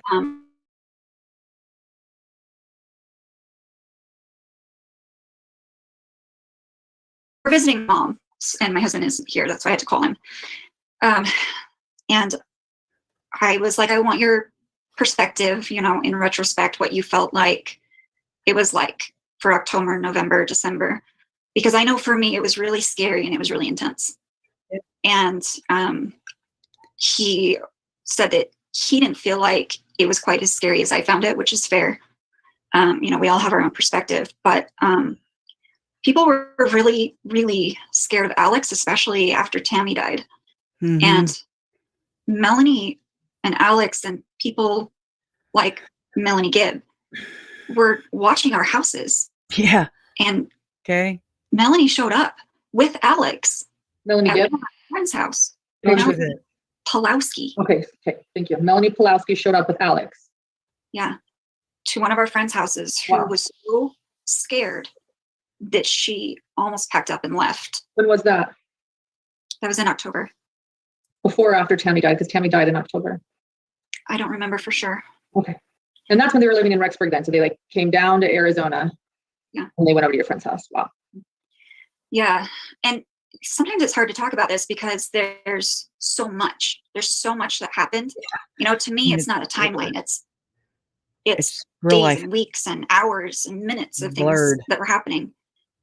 In October as well, Melanie Palowski put a Facebook post up asking people to help her find Brandon and the kids. With a reward. I've seen that Facebook post. Yep. You've seen it? Mm-hmm. So you probably saw my comments. Well, why don't you share a bit of that? Yeah, I've never talked to you about this. So. Yeah.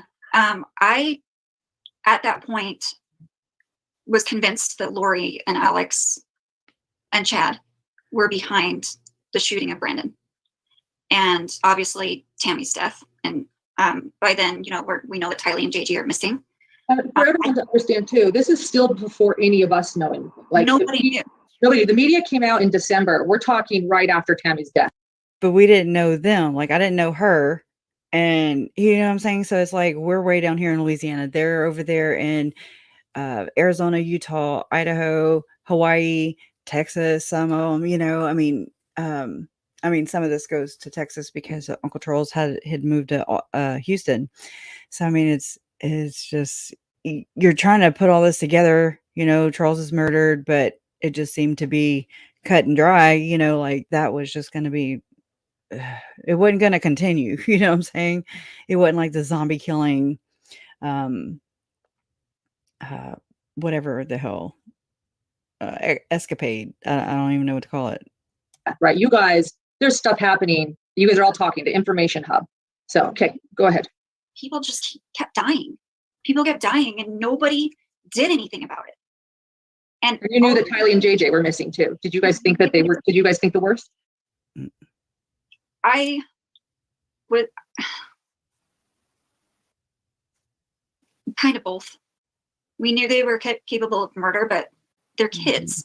Right. So I just really was like hoping that they were in a bunker safe, but they'd already killed so many people that it was always a possibility. But when it's kids, you really have extra hope that they will not hurt them. But Melanie put out that Facebook post, and at that point, I really didn't know how I felt about whether she was guilty or not. She had been ignoring my texts for a while, which was odd because she knows that when my friends get divorced, I don't pick sides. So it was odd for her to ignore my texts, which looked bad to me. Like, why wouldn't she talk to me? And then she put out that post, and because I wasn't sure, but I knew I didn't want Brandon to be found, I was trying to convince everybody not to tell her where Brandon and the kids were. And Brandon in hiding, Brandon is a really good person.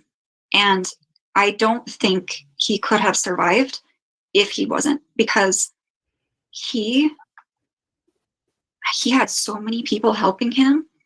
I think when the full story eventually comes out, it will blow people's minds. Yeah, because the amount of people that were willing to step up for Brandon's sake is, I don't want to say shocking because I know Brandon, but surprising to, I think, the everyday person. The average person. It was impressive, the amount of people. And when you say helping, do you mean hiding him? Hiding him. Okay. We did some things. I don't know how much I can say, so I have to be careful, but the Facebook post, I have many people have been able to see it as long as they have one mutual friend with Melanie Palowski. So it's fairly public. Yeah, that's not what I'm thinking of. I'm thinking more of like what was done to protect Brandon. Yeah. Just a lot was done. We personally basically told Brandon, whatever you need, tell us, we'll do it. And then did our best to follow through on that. But there was a lot of people, friends all over the United States. He could have gone out of the country if he wanted to. And because I wanted to talk to Melanie, I made a point to not know where Brandon was. Telling the truth to me is always really important, and Melanie knows that. I wanted to talk to her, and I wanted to be able to tell her that I didn't know where Brandon was and have it be truthful. Right. And that's one of Chad and Lori's whole, everybody they would talk to, it seems they were like, well, we didn't tell you, to keep you protected. You know what I'm saying? So I'm the same way. Don't involve me. If I don't want to know, because I'm going to say, So even though I could find out and that my husband knew, I purposely made a point not to know so that I could talk to her. After that Facebook post, she did. Let's read that. It says, text me back. Oh, well, crap. I'm trying to get this off of there. If I can. Nope. All right. It says reward $10,000 for, this is Melanie Boudreaux's post in Facebook.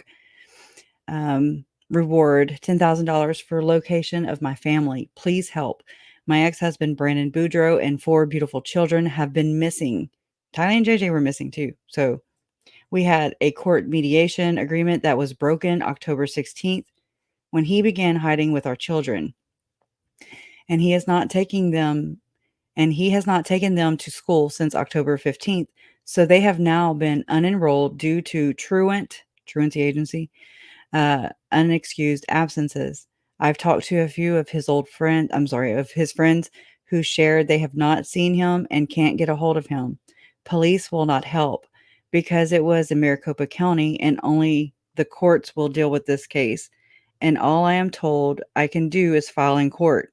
Something is fishy with our mediator, oh Lord, who postponed giving me a copy of our agreement and waited a month later to file. I now have finally received, let's get the rest. She was frustrated. And I answered her and I was like, I'm not taking sides. I'm not blaming you. I'm not saying it's your fault.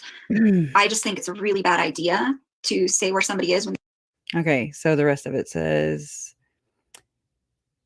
I now have finally received our signed agreement, but the police, this is her when she was trying to get her kids from Brandon Boudreaux's mom and dad's house. And we have her on body cam footage. Her and Alex in the damn, he's in a white Telluride, a white Kia Telluride. I know that because I used to love Tellurides, and I was like, damn, So I now have finally received our signed agreement, but the police cannot do anything to enforce it. I haven't seen my baby since Brandon took them to Utah for fall break on the 9th.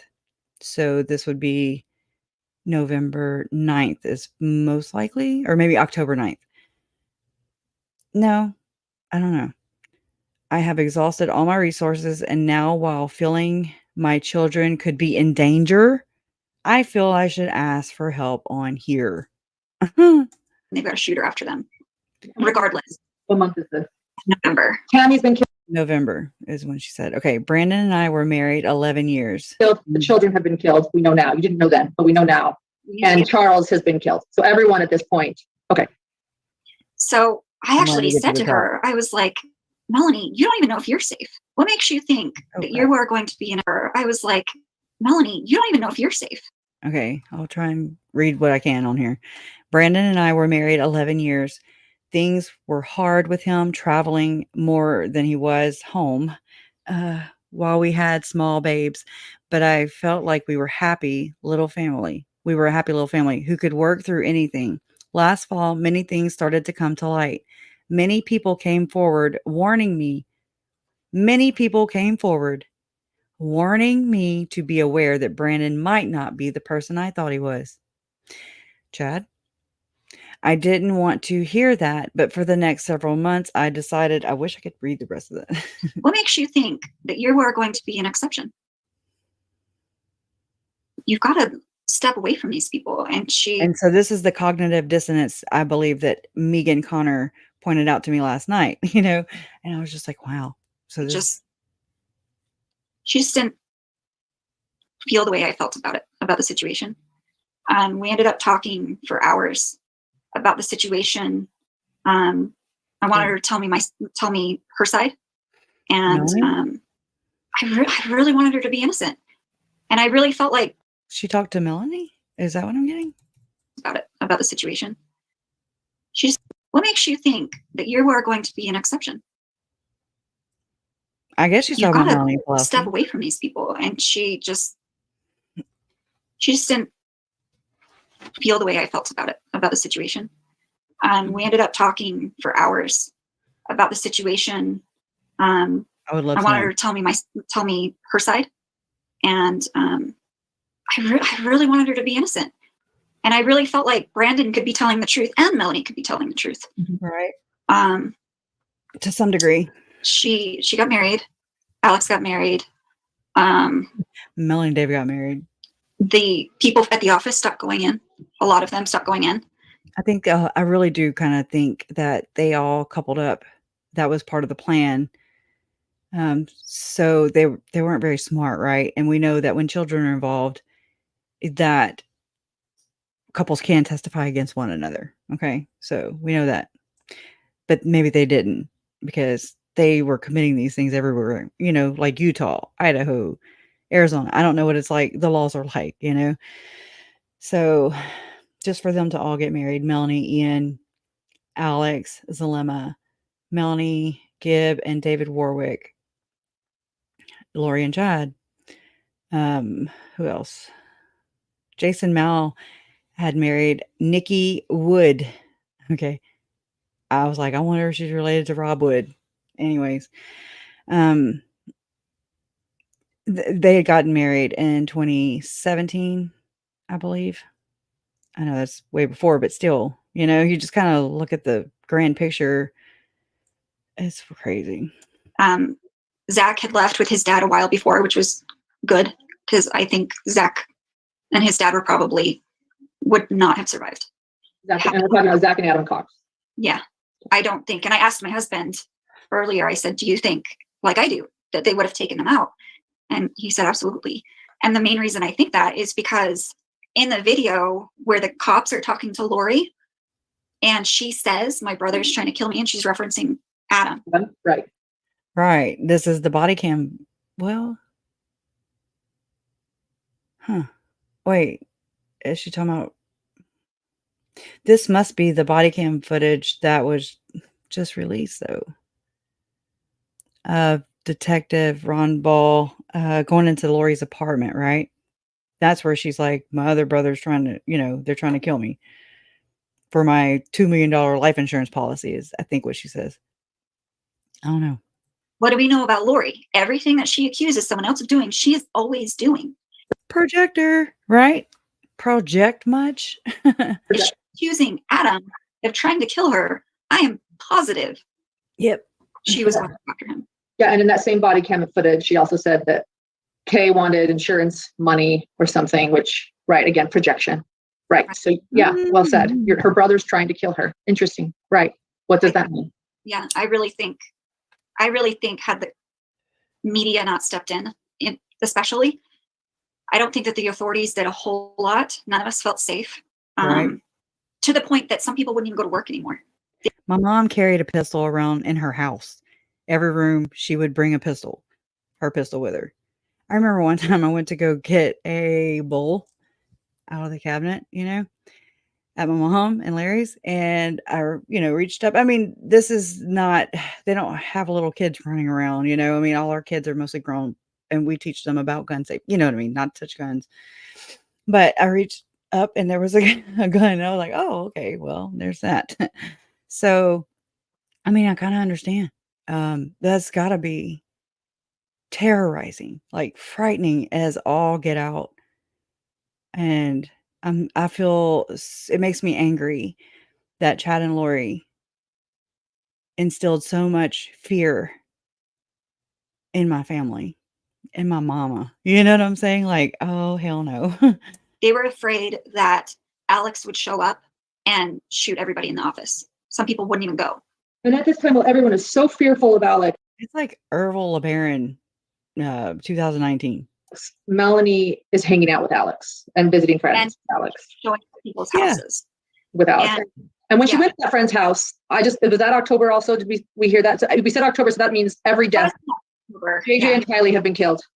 Again, Tammy has been killed. Charles has been killed, and then Melanie Palowski and Alex are showing up at a friend's house together. Like what? And we know that she's got people watching us. She was trying to find Brandon. She was trying to Melanie Gibb. She's the lookout, right? Yeah. She was, yeah. find the kids. She calls them angel warriors, people that would follow people and take pictures and send them to her. Oh. Of wherever they thought Brandon might be. She had angel warriors following Brandon, taking photos of the kids. If they were trying to find Brandon, they were following us. Trying to find Brandon. Following you to figure it out. Right. So these warriors from Rexburg or Arizona or? And whenever Melani Boudreaux Pawlowski had talked to police before, she was like, I don't even know if Brandon just made that up about him being shot at in his driveway, saying that his business partners, and here's his business partner's wife. Okay. I'm just saying, project much, right? I don't know. And when you mentioned Melanie Gibb too, did you just say Melanie Gibb was watching your house? I don't know if Melanie Gibb was watching my house, but I know that she was sent to Brandon's house after the shooting. Bam. So I assume she was one of the people, but I don't know. I've never asked her. Yeah, you don't know. Why was she sent to Brandon's house after the shooting? I don't remember. Did she ring his doorbell, talk to him, or she drive by, or? She knocked on a neighbor's door and asked about Brandon because after the shooting, he left. We packed him up and he left. So I don't know if they didn't know that he wasn't staying in that house anymore. And Brandon was in communication. He communicated that to his detective, Ryan Pillar. Okay. So the detective knew what Brandon was. He knew his whereabouts, but he didn't reveal that to Melanie Palowski because, right, they're on this side of crime, potentially or allegedly. So that's just so interesting, right? Or what? But it wasn't custodial interference, is what I'm saying. He was long gone. Interesting. Somebody asked her to go for something, and we don't. Totally. Melanie asked her to go, find out. Melanie Palowski asked Melanie Gibb to go find out. And Alex, Melanie and Alex asked Melanie Gibb. Melanie Gibb talks about this too. Where he was. Right. And so she knocked on a neighbor's door and found out about the shooting because I guess nobody bothered to tell her. When you had that very long conversation with Melanie Palowski after the Facebook post, again, we're talking October, multiple deaths. Well, the phone call ended up, that was November 7th or 8th. Wow. Okay. So at this point, the children have been missing for a long time. She hasn't seen her niece and nephew for a long time. Her cousins. Charles is Tylee and JJ are Melanie Boudreaux Pawlowski's cousins. She's not their aunt. dead. Brandon's been shut out. So what was her side? I mean, when you would say, where are the kids? Did you bring up where are the missing kids? Because she kind of implied in an interview with Nate Eaton that she never really noticed the kids were missing. Is that true? Never knew, right?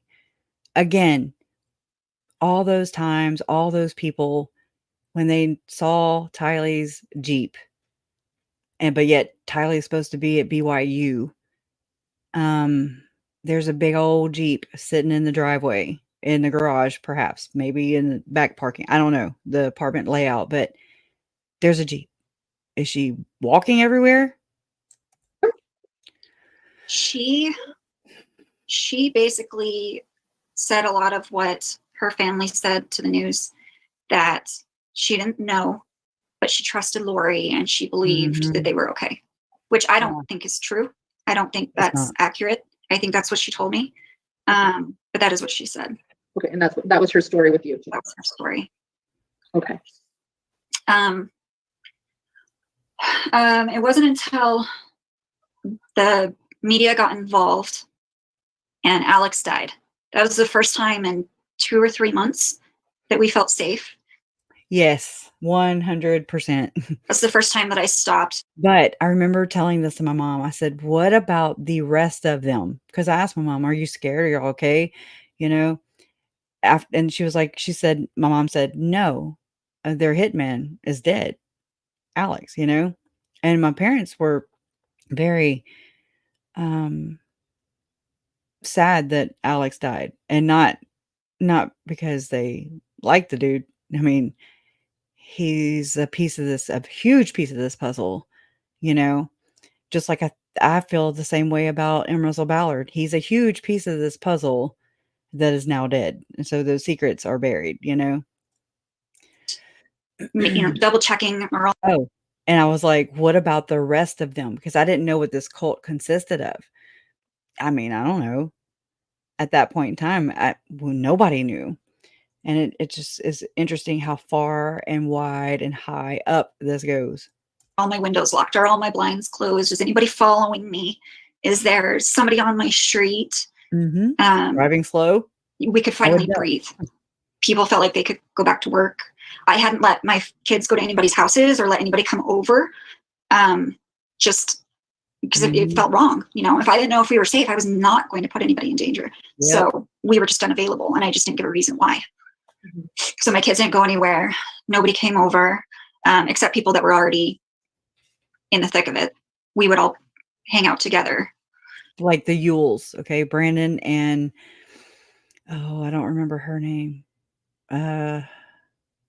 But it's another couple, and their last name is Yule. And we have the audio of that too, but we're not going to be able to get to all this today. But I mean, this is something that we've got to go over way more in depth, just like this. So I appreciate everybody for being here and doing this with me. Finally, huh? We can thank Lamisa.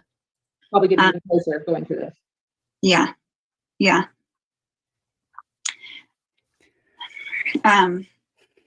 We were really grateful for the media, really grateful for the public support. I think a lot more people would have died if the public hadn't been so interested.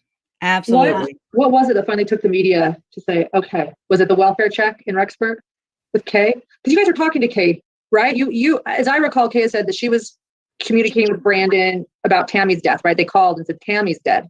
Now they knew about Tammy. When Tammy died, Brandon made a point to contact everybody. Contact Kay, contact the police in Rexburg, contact the police in Gilbert and Chandler. Brandon was like, these are all connected. These are not separate incidents. Put it together. That's so realize good. what's going on. Yeah. Yeah. And it still took. It still took 2 more months. Yeah. Yeah. And no autopsy on Tammy. And not. Yeah, I mean, it was such a bizarre thing that people were dying. So many people were dying, and so many people were scared and disappearing, and nothing was happening. And everybody was so scared. It was just this waiting game of, when is somebody going to care enough to help us? Yeah, was the media not? It was just nobody connecting the dots, like no police, no media, or were they listening and then saying we're trying our best? So I don't know about the media specifically. I think maybe it kind of goes the factors here are Brandon had been shot at and he was on the radar. And I mean, so there's this other case that comes out of Arizona, Gilbert, Arizona, right? And then it's like Mom and Larry served as the public face. Where are the children? Where are the children? Where are the children? And Brandon really couldn't do that. He's not been able to really talk because he's got an entire investigation, depending on that. So in that sense, I can see where they both were the whistleblowers, and they worked together. They teamed up, Mom and Larry and Brandon. And yeah, interesting. I think Kay and Larry, no, I think they were the ones that kind of instigated the media, which was great. Mhm. And I wish that we had thought about that earlier. Mhm. But the police were the ones that, especially Brandon, was really pushing. But it was like nobody believed that it was an issue. And you can go back and look at the videos of Charles begging for help, saying she's going to kill me, and nobody did anything. Right. It was like that for like 9 months. Right. Did when you say that you were good friends with Melanie and with Lori and that things were normal or seemed normal from an observer or from the outside in 2018 and everything changed in 2019, what do you mean? What changed? So I wasn't really good friends with Lori. We had a good relationship, but I was close to Melanie, not Lori. Okay. So I just want to clarify that. Yeah. I really don't know how to fully explain it other than to go back to my aunt is schizophrenic. Okay. It was just like that. Just at first things are weird. I'm gonna switch over to this real quick. This is Charles Vallow. So what's going on tonight? I can't get in touch with my kids. How old are your kids? 6.5 and 16. Okay. How long have you been trying? 2 days. Okay. But she's lost her mind. I don't know how to say it. We're LDS. She thinks she's a resurrected being and a God. And remember the 144,000. Jesus is coming next year. She took all the money out of her bank account today. My truck is gone from the airport. She went to the airport and got it. I just flew in from Dallas. Houston and Dallas. So where's your truck? I don't know. Okay. A friend of mine's truck picked me up. I went to the CS. The good friend he's talking about is Gabe Bonilla. He is the bishop that was in communications with that. Okay, so that makes me think, wow. Speaking of the dark arts aspect of this, the secret society, so to speak, Melanie Gibb is in communication with the bishop the day Alex died at Zalemas. The bishop calls Melanie Gibb and says, "Hey, why is there a commotion or whatever going on at Zalema's house?" They go to the same ward, right? And Melanie's like, "Oh, let me go see," And then she was like, "I'll call you right back." And so she's like saying that Alex is the hit guy, the hitman. And she was in fear a little bit in fear. I mean, I don't feel sorry I don't feel any sympathy or anything for Melanie Gibb. I think that she is a big player in this secret organization or whatever the hell this is. So the fact that, she's got the bishop's damn number and here's the bishop with Uncle Charles, and then he downplays his phone call with the cops called him to kind of corroborate what my uncle was saying here. And he was like, well, I mean, she did use language like destroy, but, I don't think she's a danger to her kids. It's interesting. Oh, but Gabe Bonilla is Jason Mao's illustrator. I've got a lot of pictures too. File report, which is the community bridges or something. File report. So And you they did ordered- you did the petition. Yeah, they ordered. I want to know if she really went to Community Bridges and was evaluated. I really want to know. The pickup Okay. What time did you do that? hour and a half ago. Okay. So what makes her a danger to herself and to She's others? threatened me, murder me, kill me. She and threatened to murder you? Yes. And she said, How did she do that? My bishop right there is in the car. He was on the phone with me today when she said, I will have you destroyed.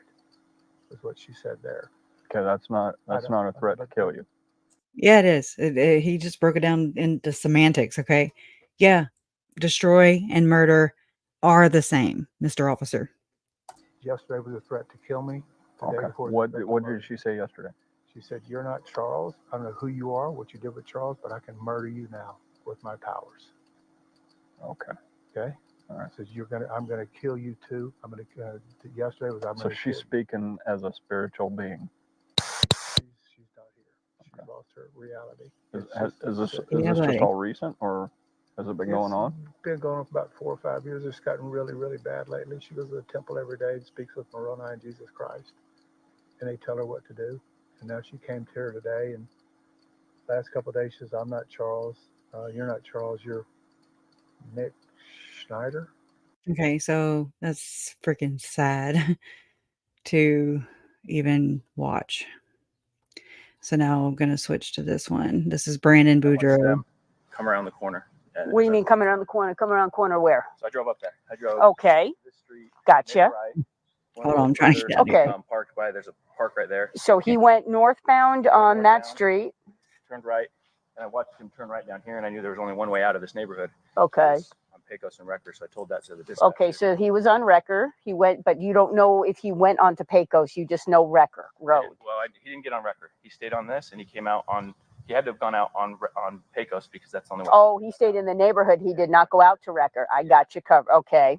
And I was nervous, so I was kind of waiting because I didn't want him to follow me. So we don't know where, if he went on Pecos left, right. I didn't follow him anymore. I was a little uncomfortable. Okay. 11-22, just for information on units, left the neighborhood south toward Pecos and unknown from that location. Okay. Now, I want to just kind of compare these two real quick. I got to find it again. Sorry. I've got a lot of tabs open and they all look the same. So right here, I think. Nope. Right here. Yeah. Okay. So this, I want to say, is the same officer that spoke with my uncle on this day, on this body cam. And I think that's the same officer that responded to Brandon Boudreaux's 911 call when he got shot at. So let's kind of compare real quick. So is she in Right there? here.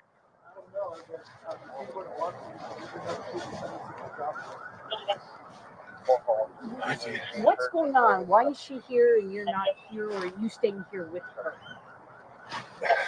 Long story. She's had kind of a break from reality. She thinks you're LDS. Yes. She thinks she's married to Moroni in the past. This is her You eighth- think she's what? married to Moroni, the top of the temple. Angel, Moore. LDS. Angel. They don't let me in there. Probation. He said they don't let me in there. I was like, right? I don't blame you.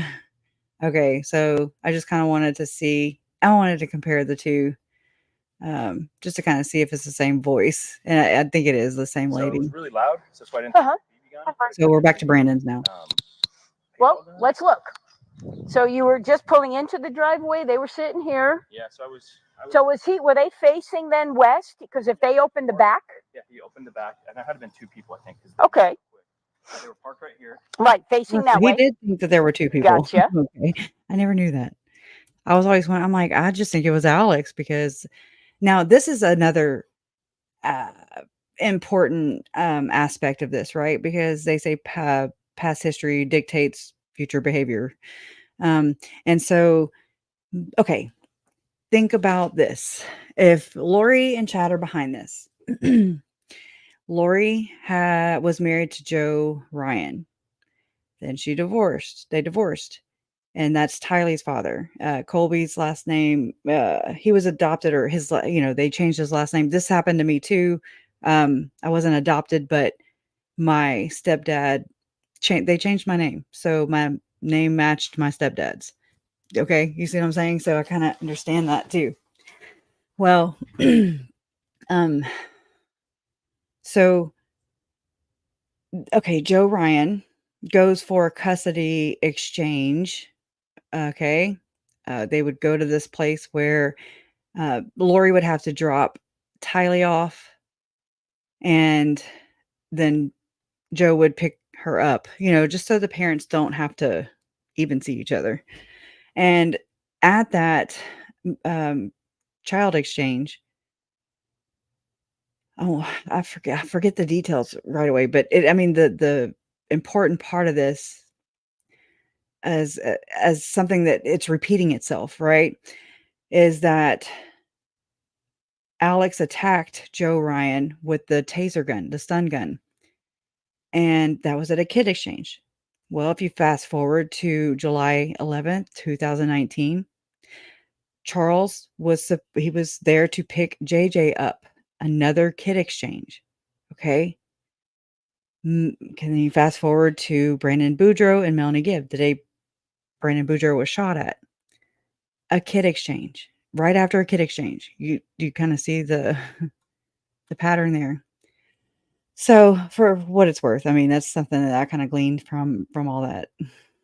Let me know what you think. Facing then west, because if they opened the back. Yeah, he opened the back, and there had been two people, I think. Okay. They were parked right here. Right, facing that way. Towards this van. Gotcha. And so my window was like perfectly aligned because I was kind of starting to pull in. Okay, so you didn't totally pull in yet. Okay. Okay. You can see my window. It's shattered, but it didn't go through, which means it couldn't have been a real bullet. I didn't think about that. Now, and I want to say, Chad Daybell had made a comment. I want to say it's in the FOIA docs, that the bullet just needed to move over an inch or something.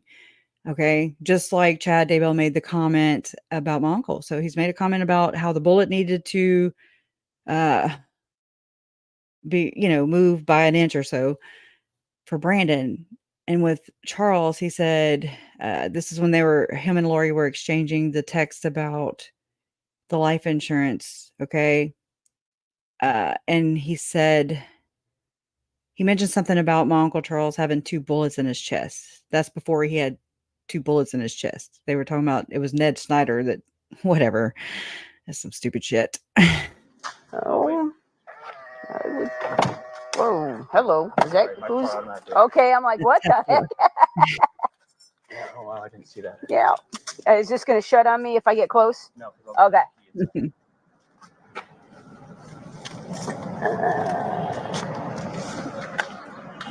Well, I don't think that's a BB gun. One Frank calling is Ninja 459. It's been holding for over 2 hours. All right. Absolutely. All right. So it looks Men like need to they be shot believed up as anything well. if he's there. I'm behind that. All right. So you just moved in. Okay. You just moved. Okay. So was this a vacant home at the time? Previously, yeah. Okay. It's a rental. All right. So you're the owner though, right now? Or you still, you're, okay, so you're just renting it. Just moved in. Did the owners of the house, can I open? Yeah. Is this, how do you open this door? Go ahead. Oh, look at you. Spaceship. That's pretty sweet. I agree with you. I think it would have to be Anyway, filled with funds. did the owners of the house say anything to you who was renting the house before you or anything? No. All right. Do you have any enemies? Anybody that you? Just went through a divorce. Yeah, it's a big one. There was That some damn crazy divorce. stuff that happened with her aunt killed her husband, but I would hope that has nothing to do with this. Okay. Any hopes that don't have nothing to do with this. And y'all, this is a time old story. I mean, this happens in so many cases. Look at Shanna Gardner. Okay. And there are so many eerie things coming out of that case as well. About the Microsoft executive that was gunned down with his child in the back seat. That's, Hidden True Crime is covering that. And I plan on following their take on everything because I already investigate and research into the David Hamlin case. I have done research into Ruby Frankie and Jody Hildebrandt. I look in the backgrounds of all these like Tom Harrison, Rod Meldrum, all these sketch folks, okay? And so my brain can't hold it all. And so, I mean, but like in Shanna Gardner's case, which is another, it's just like Melanie's right here, basically, except the ex-husband died. But this same kind of talk or whatever, banter, where there's like a Melanie Gibb in that story. Okay. There's like mention of casting spells, doing magic work, energy work, whatever one wants to call it. And I'm just like, oh my God, this is nuts. And her parents, Shanna Gardner's parents, own their LDS, okay. And they own a company called Steppin' Up. It's an MLM kind of type company. And so I would suggest you go check those out on Hidden True Crime. They have an entire playlist. But I mean, there's so many things going on in all these cases that are very similar, that I think we need to investigate more and bring out more, expose, right? Exposure is the best. Sunlight is the best disinfectant. So I think that's worth doing. And it's interesting. Why do they have so many similarities? Did you live here in the valley before? Where'd you move from? I'm sorry? I've lived here for 10 years. Okay, so where'd you move from? Here in Gilbert, I just or? sold a house over on Quinn, just right by the Okay. And no issues at work, no issues, enemies or anything? Okay. Other than the only people that I could even think of would be that group. But, The family, yeah. your ex-wives? Yeah. All right.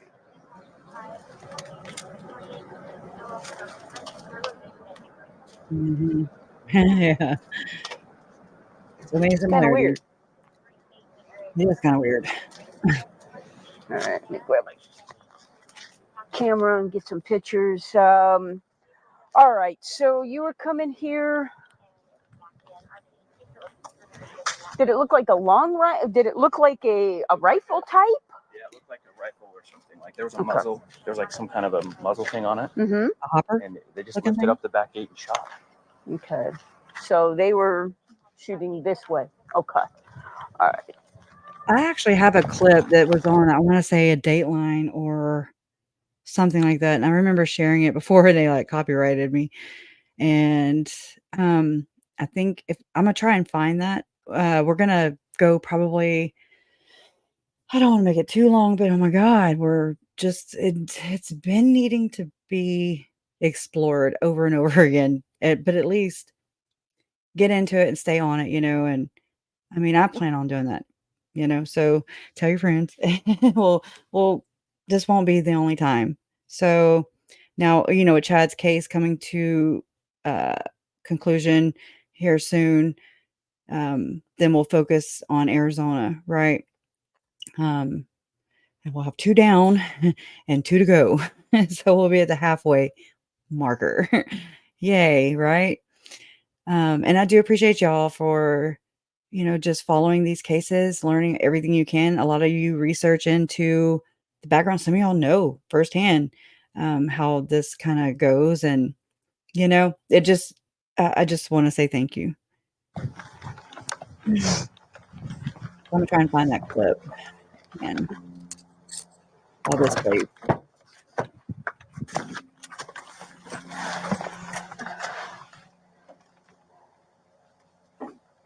So 13.25, go ahead and 1022. 11 pulse with 3, you're much closer. I'll go ahead and have you turn.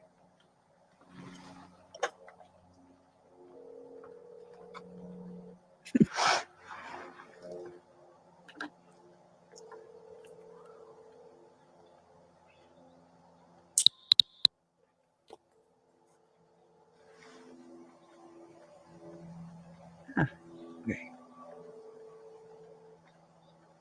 Hey, head over this way to the house. I want to show you something. She's talking to another investigator.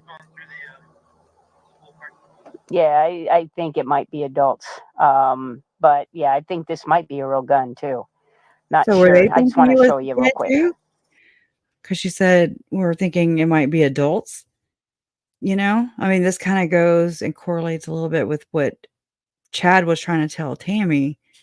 I think he was gaslighting her and saying that it was a paintball gun that, uh, whenever she was approached by a man in ski mask, dark clothing, wait, it's Alex, okay, and in her driveway and tried to shoot her on October 9th, which was 10 days before they actually succeeded with carrying her her murder out.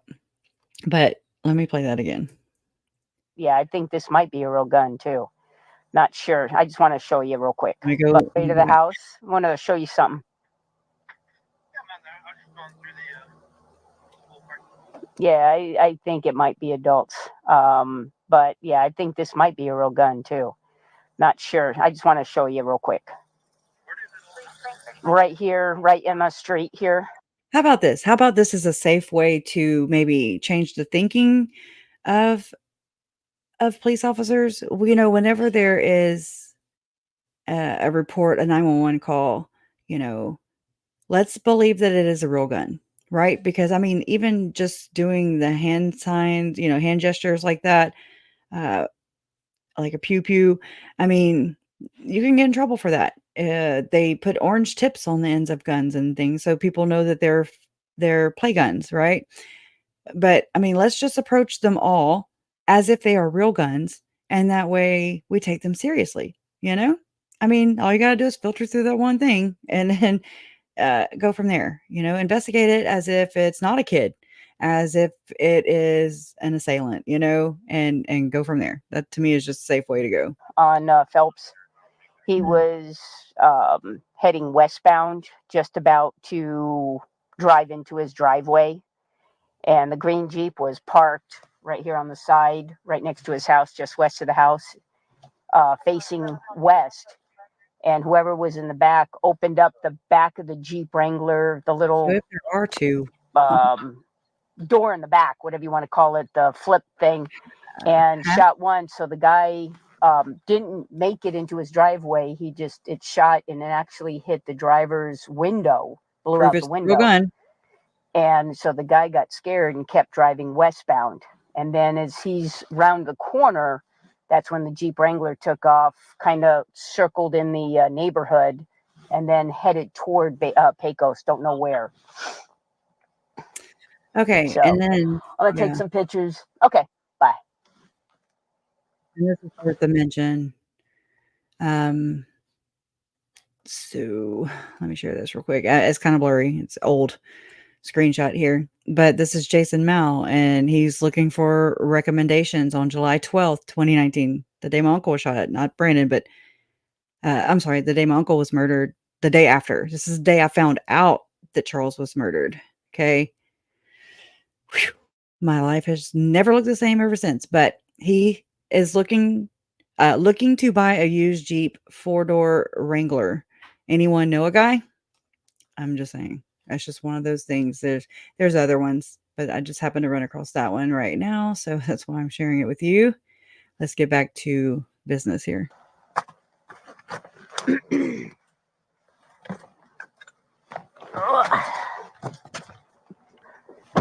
Where was the window? Where did that land? Because I'm assuming you picked that up. I have all these evidence photos too. Oh, really? I have all the crime scene photos that I've shared in lives, but I'll have to get a link together for those to share publicly, maybe with the next one we do on this. Really? Okay. Yeah, when I drove around. So when you got out of your car right now is where it lays. Because you saw it just opens automatically. As soon as Yeah. it opened, the window fell off, and so That's just weird how that opens. That would freak me out. All righty. Oh. All right. So whereabouts? What were you say? Were you about right here? Right here. Okay. I saw the tailgate lift up. Yeah. Pointed the gun at me. Shot. Okay. So it would have went. I heard a loud boom. Yeah. My window shattered, and then I just. Right. I'm trying to figure out trajectory. Call Scott and have him come out. Okay. Okay. Yeah. So that's what I'm trying to figure out. Okay, there's nothing. It's stuck in there. You think so? Absolutely. That's what I was wondering, but I don't see. It's got to be back in here. I'm not touching. Anyway. Who's pissed off at you? Who's pissed off at you? How long is that? Really?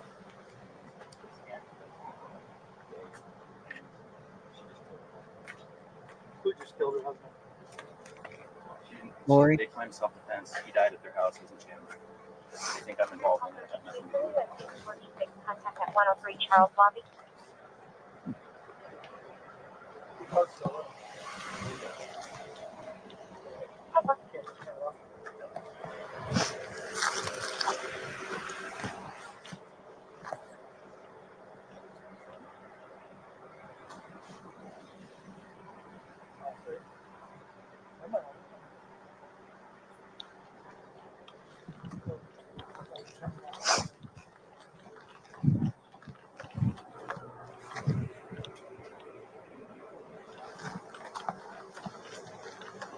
All right. So it's right about here.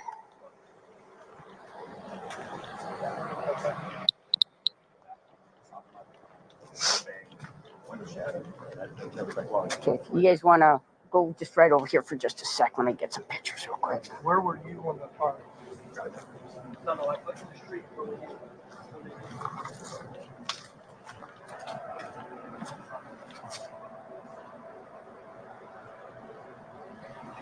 You all be playing 3 in it. I'm 5 no more.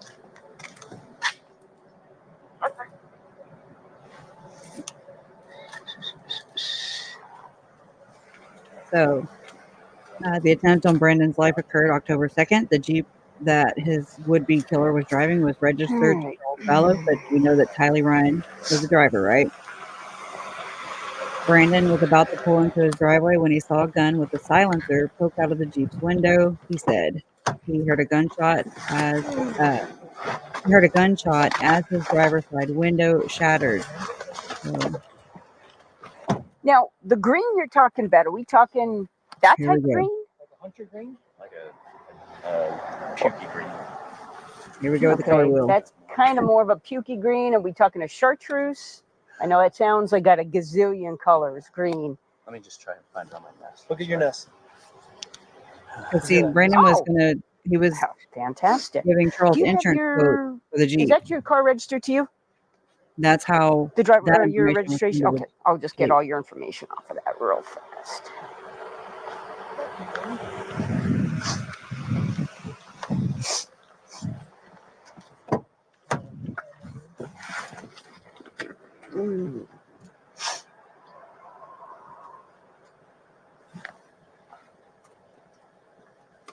There you go. Camel green. Oh, camel green. Okay. So everybody knows camo green. You're good, dude. Are they sending a detective up? This definitely. I don't know. The detective should Is come I'm out. assuming. We're still Well, recording. oh, I am too. Scott's coming out. Walk up. Is he? I don't know. I didn't. You need to call him. Well, I Did you thought he call was coming. Well, you just said about Scott coming out. No, I said I would call him. Oh, well, of course. I Somebody thought he gets was coming caught. out. We'll just get him on the radio and say, "Come on out." There goes a gray. Now, is it a two? I gotta find out 2-door, 4-door. But anyway, get Two-door. him out here. I thought he was already on the way. I'm gonna walk up and down these streets. Yeah, see if we have any more And he did too, boss. cameras. I'm gonna walk up this one. They questioned so Cool, many thanks. of the neighbors. It's unreal for ring footage camera, of that what happened that morning. Because it's in that FOIA request as well. I can include that one in the description box after this video. It's like a 304-page one, and the other one is 1,108 pages.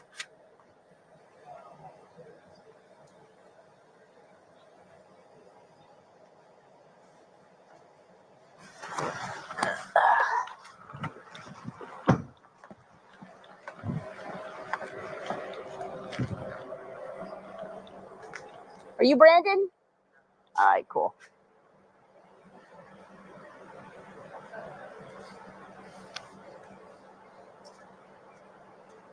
So what would you say, how many minutes before you called us did this happen? I just called right as soon as Yes. Fantastic. Just kidding. Yes, totally. 100%. Now, were you able to, because you're coming in, they're facing that way, so you're not going to be able to see.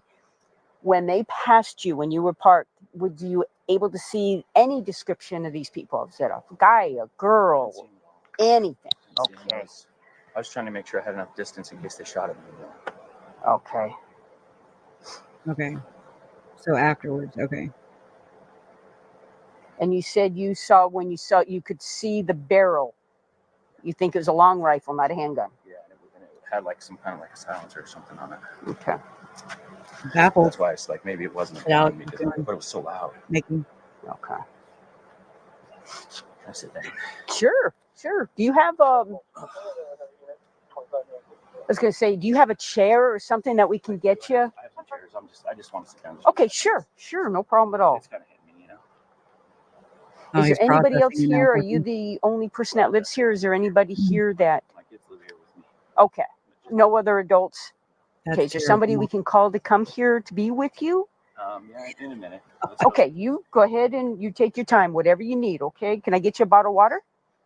I'm sorry. Yeah, I got one over there. I'm fine. No, just give me I just want to sit down. Sure, no problem at all. Leave me alone, lady. Nobody else is here at the house? What do you do for a living? I own a couple businesses. Okay.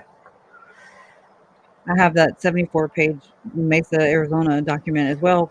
The I computer. know I have a lot of questions. I from, apologize. Is it a 2-door or a 4-door Jeep Wrangler? Looks like a 2-door.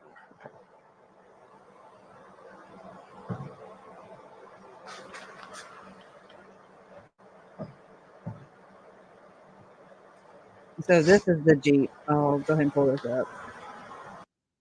This is Tylee's Jeep. Let me pause this for a second. These are from the evidence photos. These aren't all of them, but I just found a couple I can share with you. Check out the window tint as well, because there was a receipt. I think that's why that was brought into Chad's trial recently, for window tinting at Dan's Window Tinting, I think it was. And it was done on, I want to say, it was either the date that either Tammy, it was around Tammy, or no, it wasn't around Tammy. It was around Tylee's murder, I do believe. Don't quote me on that, but so this was Tylee's Jeep. This is the camo green, okay? It looks gray to me, but okay, you know, who am I? And so this is the infamous tire here that was rolled out for us all to see on that storage unit footage of Chad and or Alex and Lori bringing stuff in, bringing stuff out. This tire, the back rear seat of this Jeep. Y'all remember that footage when it first came out? I mean, I swear to God, it looked like, we were like, are there bodies in there? You know what I mean? Like everybody was freaked out about that. I'm so sorry. I'm having allergy issues. So this would be, you know, the tire has got to be off in order for this rear window to come up. It goes up and, you know, it raises. Okay. So here's that. Yeah, the windows look pretty damn dark. That's not factory. Okay. That's not factory at all.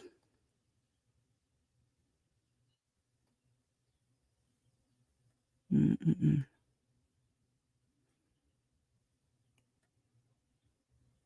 Hmm.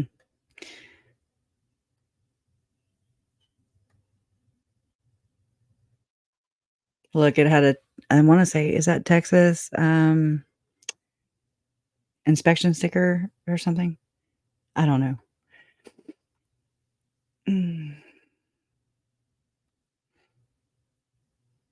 It went dark.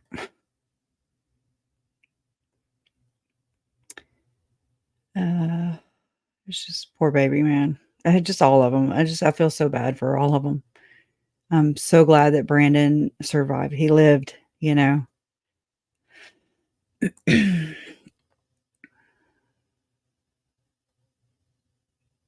Yeah, Texas tags. Texas right there. So these are repeats, but let me go back. Let me back out of here.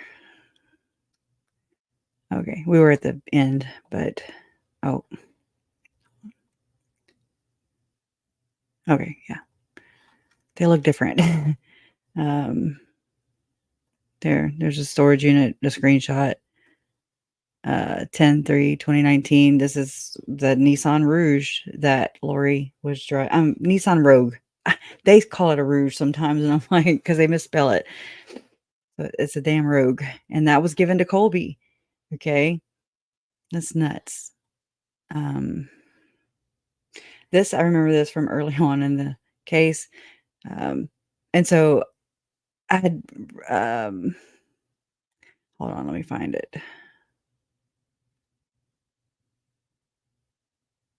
Yeah, here's Jason Mal. Looking to buy a used Jeep 4-door Wrangler. I mean, it wasn't a 4-door, it was a 2-door. Anyone know a guy? And that was July 12th, right? So, I mean, I don't know if that is merely coincidence. I don't really believe in coincidences, not with these folk. But, here we are. So there's Nate Eaton, the backseat of the Jeep. We would ask Alex Cox if that was, I don't know. Here's Chad. Yeah, after Lori was arrested. When Lori was arrested, they put him in this cop car and her in a cop car, and they questioned them separately. And that's when Nate Eaton says he puts his hand on the glass, like, "Oh, I'll be back, my baby," or whatever the hell. Joe Pongrat. Okay, so this is what Lori was driving. So this is interesting to me too, because I mean, am I supposed to believe that Lori was used to this lifestyle, right? Living with my Uncle Charles, being, married to him. And Joe Pongrat's here. He was the owner of he owned the rental property where my Uncle Charles was shot in Arizona. He's a great guy. And just his detail of everything with his conversation with the police detectives who were investigating Uncle Charles's murder. His little interview with them is pretty interesting too, because he's the one, that's where the pool party came from, because he was thrown off by that. There were kids and music, swimming in the pool in the backyard. So that's where that came from. And so it says in Arizona, Lori was driving a large black SUV similar to this. It could have been an Infiniti or another brand, but it looked like this. And so this is a Infiniti Q45. And so here we go. Fast forward to the, what's his name? Ron Arnold, the realtor guy. The one that we all love his comment about, I don't know, it's your property. You own it. You tell me how big it is, basically. And so I'm supposed to believe that Lori was going to live in a double wide, behind on Chad's property or a manufactured home. Why didn't they just move into that house? Chad's house. Why would they? What I'm saying? Why would they need to buy or put a manufactured home in the back pasture of the property of Chad's property? And then, she goes from driving this Infiniti Q45, right, to a Nissan Rogue. I'm just saying, I'm just pointing out the differences, which is pretty materialistic. This is somebody who was covering the case early. Okay, I thought maybe.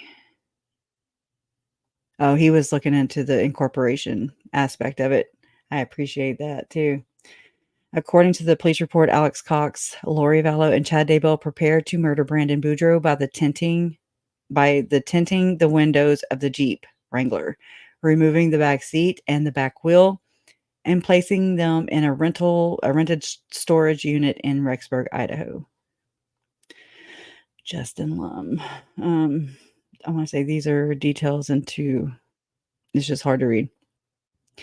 This is from Brandon and Melanie's divorce proceedings. I'll start up here at the top. The shooting is still being investigated by GPD, but just wanted to share the nuggets we found by going to the scene where it unfolded.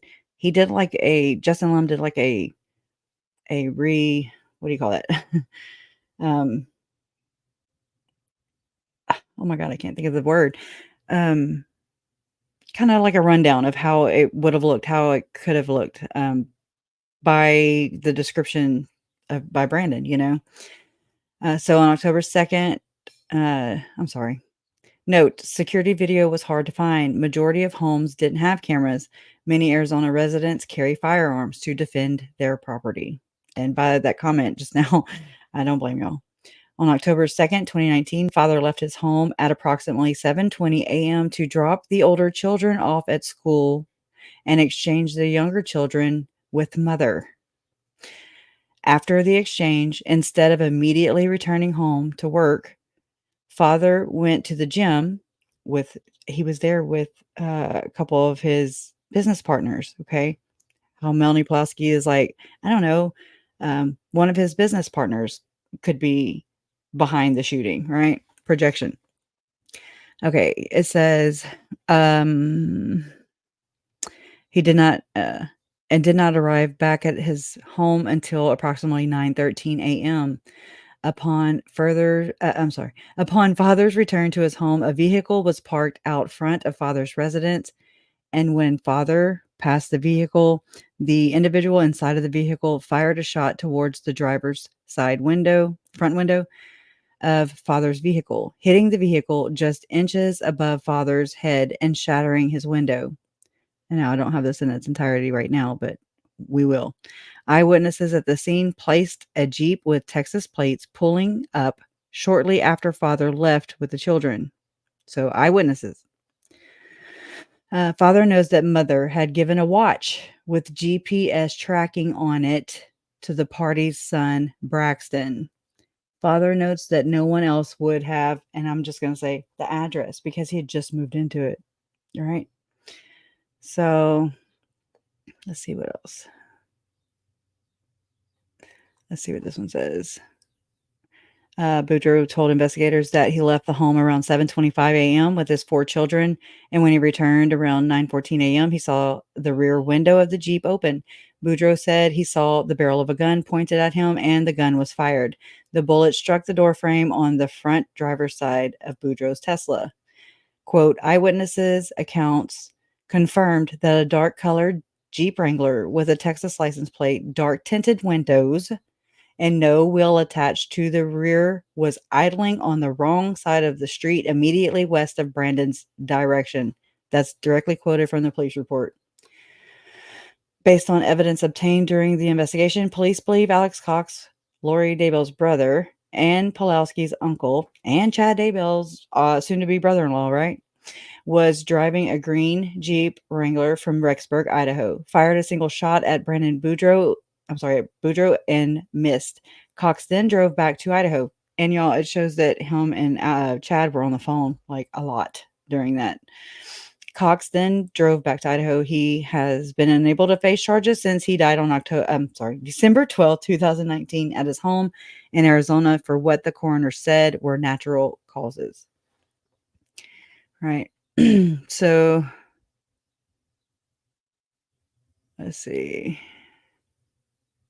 I'm just trying to, okay. So we'll go back to this real quick.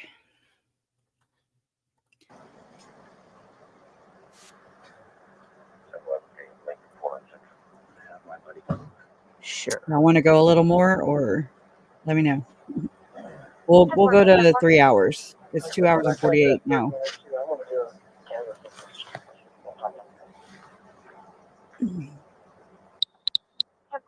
Break 11 for correction, Lincoln Park.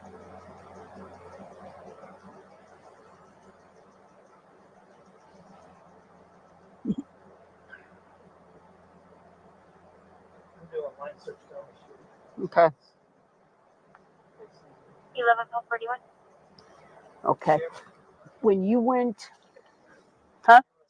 Yeah, you're gonna do a canvas, yeah, and do a line search. As you went down and you got out, you turned Disregard, just north on that street? What Okay. I've been How saying the far whole did you damn go time. down before you parked and just You know where there's a pool over here? there? Okay. I'm not real far. It's been a while. I owned a house on the other side of the street. So I know the Okay. Okay, so with this comment right here, I was like, so David Warwick testified to the fact of being brought out to this sketchy ass property that's next to the damn church, right? Of all places, this lot. But then he says there's a park in the Chad's testimony and Lori's. And I was there that day. I watched him and I watched Lori. She was livid. She was like making, she was reacting to David Warwick's testimony. And again, you are the company that you keep, because if you're lying and cheating and stealing and murdering and shit, and you're hanging around with people that lie and cheat and steal and lie more, you know what I'm saying, and who are okay with this kind of thing, then, you can't get mad at them when they're lying on the stand for you or at you. Just, you know what I'm saying? Talking about this invisible church. So why in the hell, why is the whole plan? It's not to live there in Idaho. It was to live oh, I just hit my microphone. It was to live in Hawaii. Okay. Which is where they were found. Until all the destruction. I don't think they believe in any of this. I really don't. I don't believe that they, again, the second coming of Christ to them is really what I believe. And I mean, I study a lot of people into this group, and there are people in this chat that research a lot of people in and around, this organization. Okay. The system. And they're accelerationalist, basically. An accelerationalist is somebody who's there to just rush and push through to changes, political, all kinds of things. So I mean, that's for sure what Tim Ballard is, in my opinion. They're like dooms. It's like a death cult, anyways, it's super interesting. I've already forgotten the comment, so I'm gonna have to go back over there and look at it again. Okay, Chad and Lori were chosen as the leaders of the 144,000 in Rexburg, the most holy city of lights, etc. Why did they plan on buying a condo in Hawaii? Religion or grifters? I think both. I think they use religion as their method. If you, I did, me and KJ in the Ray, she joined me, and she read Chad's Train's Dream. Okay. Now this is in 2018 when he wrote this Train's Dream analogy or whatever. And it's very similar to the book Visions of Glory, the plot. Okay. So it's like they pick a subject, a topic. This is what it looks like to me. They pick a topic to write about. Chad chose trains. Okay. But they have the same elements in the story throughout the story, that kind of construe the same thing, the same rhetoric, but they just, I mean, if somebody's reading it to the reader, you're unaware that any of this other stuff exists, that any of these other writers are using the same template or whatever. I mean, all the way up to LDS presidents, President Hinckley, I mean, I'm just like, how can they all have like the same kind of flow? How are they talking about the same thing, but different topics? Trains, cars, planes, baseball, you pick it. But I mean, it's the same thing. Same thing with Visions of Glory. Visions of Glory is the way it's laid out. Same thing with Chad's Trains Dreams. Okay. So I'll try and find that video link to share with you guys, unless one of the mods can do it. It's Chad's Trains Dream. KJ and the Ray read the entire thing. And it's interesting to visit, to just kind of pick up on the language, pick up what they're putting down, so to speak. They're nuts, man. They are batshit effing crazy. So I just pulled on the other side of the pool. Pull the other side of the pool. Okay. All right. And then they passed you by. They drive by. I thought, well, I'm going to go down this way, make sure they don't come back out and go out this way. Right. I had 911 and I told them. And okay. As I saw them go down that way, that's when I pulled back in. And, okay. And then it kind of hit me what happened. And not until you showed me that I realized. Okay. All right. I'm going to get some maps and stuff like that. I'm going to be making some notes. So just hang tight, okay?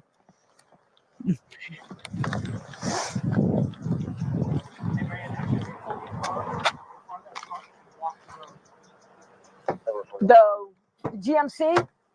Okay, got it. Yeah, 101 to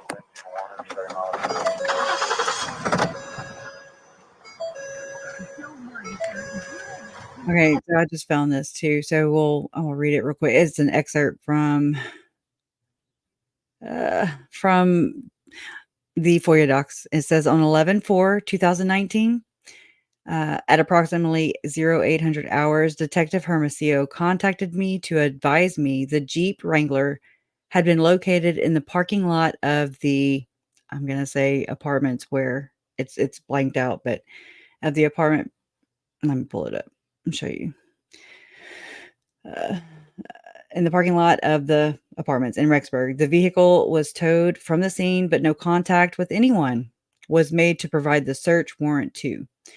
I was also advised when the vehicle was towed, the vehicle identification number, VIN, displayed on the dashboard was concealed. The vehicle was subsequently placed in a secured law enforcement area in Rexburg. Okay, so that's some of the photos I just shown you. Okay. Oh, here's something too. In 2019, after 10 years of marriage, the couple divorced. Boudreaux had only been living in his new rental home for 2 days in October of that year when someone driving a Jeep Wrangler shot at him outside the home. The bullet shattered a window but missed Boudreaux. He told police the vehicle looked just like the one Charles Vallow had given Tylee. Interesting, right? Okay. Let's see. Wait, this is okay. Schmidt helped investigate the missing kids on November 4th, 2019. He arrived at work and learned detectives were surveilling a gray Jeep Wrangler. He went to help. On December 17th, he was assigned to go with other detectives to Springville, Utah to interview family members of Chad and Tammy Daybell. This corroborates Jason William, right? Okay. This was a Jeep. Okay. Let me go back this way. Per to the indictment, Vallow and her late brother Alex Cox agreed that, quote, at least one of them or another would engage in conduct constituting the offense of first-degree premeditated murder, unquote, on 10/2/2019. Gilbert PD says Cox shot at Boudreaux outside his home from the back of the Jeep. Okay, that's just me and my screenshots, right? They're everywhere. All right, so let's finish here. We have a little bit left.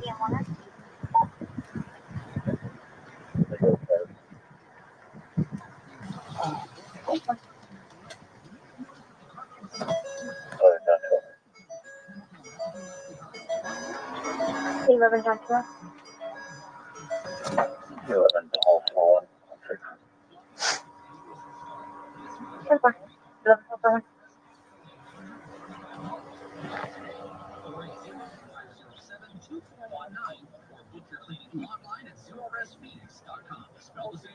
All right, let's kind of skip through this. Okay, let's go over to here.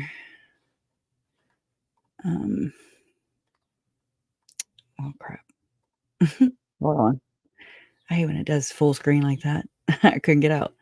Okay, share this. Okay, so this is on. Oh, this is on November 14th, 2019. This is body cam footage, and I mean, I'm gonna thank Jen, my friend Jen, had went to American Fork to get all this, and I'm thankful for that. So, My kids have been held out of state. You were also criminally trespassed over the past 5 years. caption unavailable. I asked an officer to come here last night to do a check-in because I'm worried they're in danger. But you And came over here after being told that you were criminally trespassed. But I have an agreement saying that. From this residence, correct? But my order says that it's my time with my kids. They're supposed to be in Arizona. My husband's kept them out of school for from this over a month. location. I just need my kids, and No. you're welcome to look at this order. They've been out of state, out of school, and my husband's lied to everybody. I'm sure he lied to the cop last night. So this is my We've been in order. contact with. Do you have a victim's advocate I can speak to in the police department, please?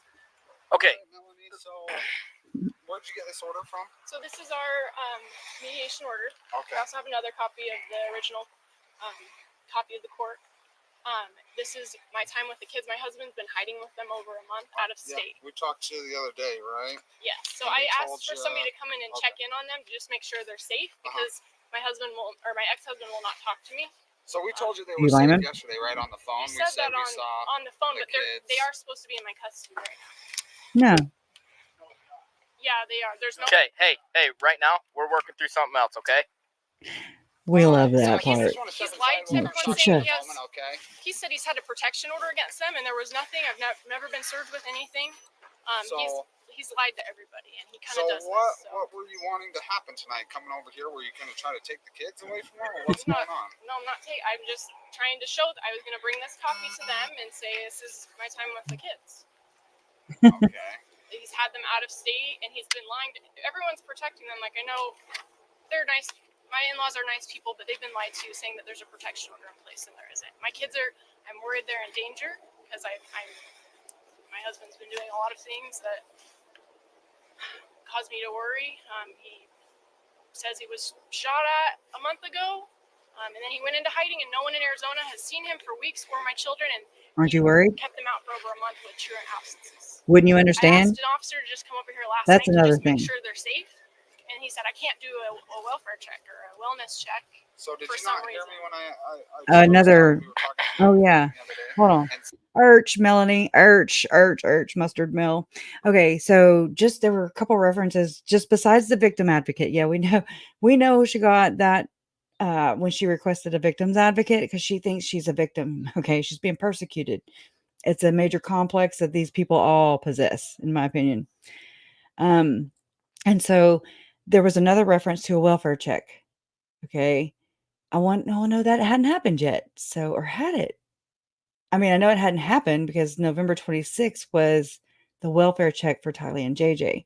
This was November 14th, 2019. So that's interesting. She said, okay, so maybe it is. Anyways, let me go back a little bit. He kept them out for over a month with truant absences.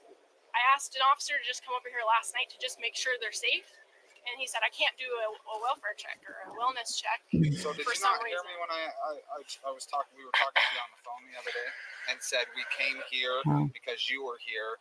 We came here. We checked on the kids. They were Are you talking about okay. yesterday or Yeah. the day before? The day before. The day I before. heard and I had to call in because I didn't know if that was. I just heard something on speaker. I didn't hear everything I heard. That if I Wasn't there a reference to it wasn't Frozen on here super too? clear, and so I called in the next day and I said, "Can you? I don't remember. I don't want to have to go over there again. Can you send an officer to come check in?" Came over here anyways when we told you that you Well, were I have trespassing. It well, I doesn't have matter, a legal. right? Well, my children are I inside and they're understand that, probably in right? danger.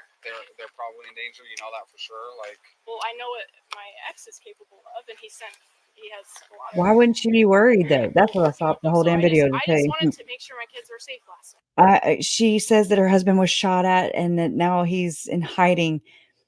If her children would be, going and spending time with father, Brandon, wouldn't you be worried too that someone shot at him if it weren't you and or your people? Wouldn't you be like, oh, I understand why you're in hiding? Shit, Yeah. But then people can, I guess, posit the argument that this is why she wanted her kids, And the officer know what my ex is capable of, and he has a lot of evil people working with him. So I just wanted to make sure of evil people working with him. And the officer. So do you think So I this need to was speak the to a right? victim's advocate. Okay, but you were trespassed, correct? You remember that on the phone? True, Bewitched. I asked you if you understood. You stated you did. November 14th. I got to put that into perspective. Okay. So, Bewitched says her husband was shot at. How would she know this fact? This is November 14th, November 15th, 2019. And Brendan had gotten shot at October 2nd, 2019. I think there was a text conversation between the two. I mean, she knew he was shot at because there's also an interview with Detective Ryan Pillar with the little girl, Brendan and Melanie's little girl, and she's crinkling paper the whole time, you know. I have that. I have all these on my channel. I'm just trying to put that into perspective. I will have to marinate on that. But I mean, it sounds like it makes sense, you know. Who knows with these freakers? They're freaky. So, Noited out. so you understand you're trespassed, right? Yes, but I believe with my order, I can come and just get my. I'm Nope. not going in. Nope. Not going into the house. Nope. You're trespassed from the property. You being on the lawn right now is a violation of that trespass. And those who trespass you. Well, it doesn't Just- really matter now. I'm not trying to barge into their house or try and take my. I'm just. Yeah, she was. If she said it, she was. Trying to do what's right and what's in my order. Is this an order from Arizona? Yes, it When you were is. in there? They're illegally out of state right now. Like he's keeping them out. You're out of state. You live in damn Idaho. I don't know You what know else what I'm to do. saying? I asked someone to just come over and see if they're safe. What's she last gonna do? night. Same thing? Carlson probably scared him off, saying there's a protection order, and there's no protection order. We can go and look everything up right now. Okay. I haven't seen or talked to my kids. I have a 2-year-old, 4-year-old, a 6-year-old, and a 9-year-old, and they haven't seen their mom for over. And my husband's been doing drugs, and he's. Well, this is probably not the best way to go about it, right? To come here and try to. I tried asking if an officer could just make. It kind of makes me wonder, you know how Tim Ballard is said to be, you know, basically taking ketamine treatments and stuff, but then he's really just tripping balls, basically, and having getting revelation or whatever from Prophet Nephi, okay? Or his damn grandfather, Anderson, okay? Either way, I'm just saying, could it be possible that, you know, I try to see, I try to be fair here because in divorces, they're messy. And so I can't say, you know, that everything she is saying is a lie, you know, and that there's no truth to it.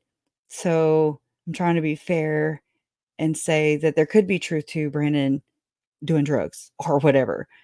And maybe her too. She might be omitting that. You know what I'm saying?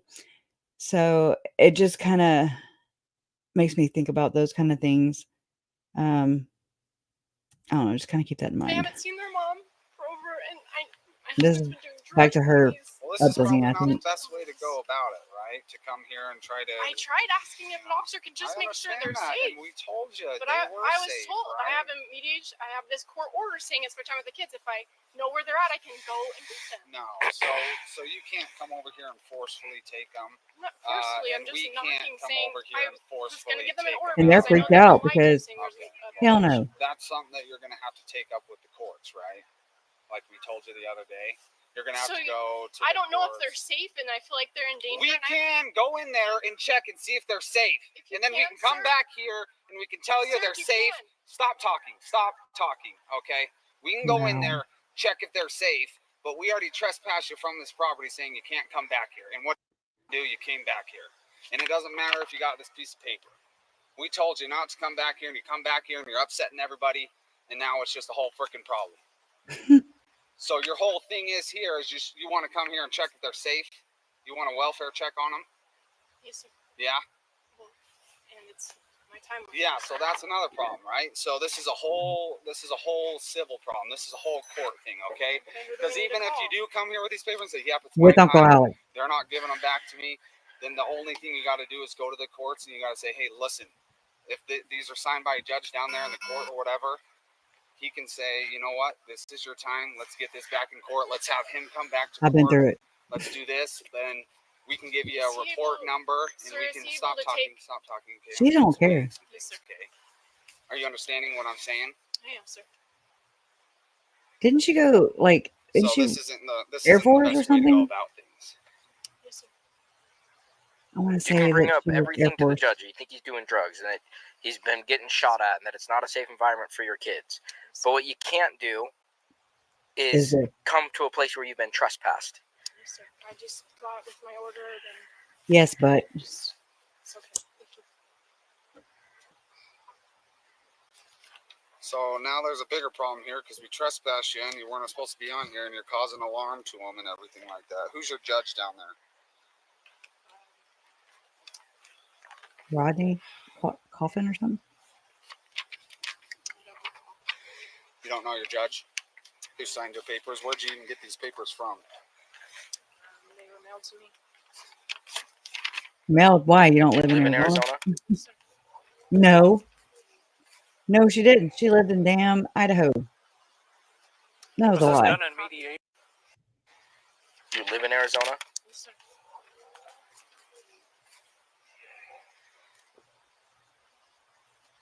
Was this done in mediation or in court? All dressed in Because I dark don't see clothes. anything. It's a court ordered. So I don't see anything signed by a That's judge. what I was looking I at. have the copy. It's just a copy. More signatures if you need to see that. This was just for them. I was just bringing them to them. Not I know they've certified. been lied This to. is a mediation. You're just bringing it to them. What? So they can see your papers that they can see from their son that got shot at. Okay. Make sure I have that right. So I don't see anything signed by a That's judge. what I was looking I have at. the copy with more signatures if you need to see that. This was just for them. I was just bringing them to them because I know they've been lied This to. is a mediated settlement agreement, not a court order. Yes, the court mediation was. Well, if it was done through mediation. Who in that Facebook post she said was basically, it's a conspiracy, right? They're dark too. The mediator. And it's not through the court. That just means that you guys sat down with the mediator, you agreed on something. This is not something that's been enforced by a judge. It has, sir. Right. I have the paperwork in the car. So you guys went to We'll court, go you get sat it. there with the judge, Yes, made sir. a determination. Let's grab that real quick so I can Yes, see Yeah, what kind thank of you. judge that and is. I have yeah. This is the creepiest shit ever. Wait, sir, for him to check, like with a picture or something, just to make sure it is that. What, you don't believe us that we can go in there and check their well-being or what? No, sir. They have tons of cousins over probably, and I just want to make sure it's my kid. We'll make sure. We're not here to lie to you or just make sure that your kids are not being No, taken sir, I care of. know. That's a huge No, deal sir, to I us, don't right? think you would like me. I just want to make sure, Kids like, you don't are, know anything yeah, like in the this. state of Utah, kids are a big deal. So, like, we take that pretty seriously. So, if we're going to check out the kids' well-being, we're going to do that. We're not just going to tell you something that's not true. Where's your car?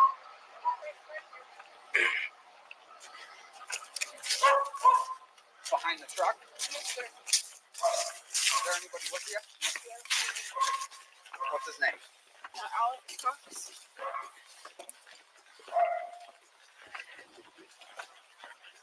Well, someone's got to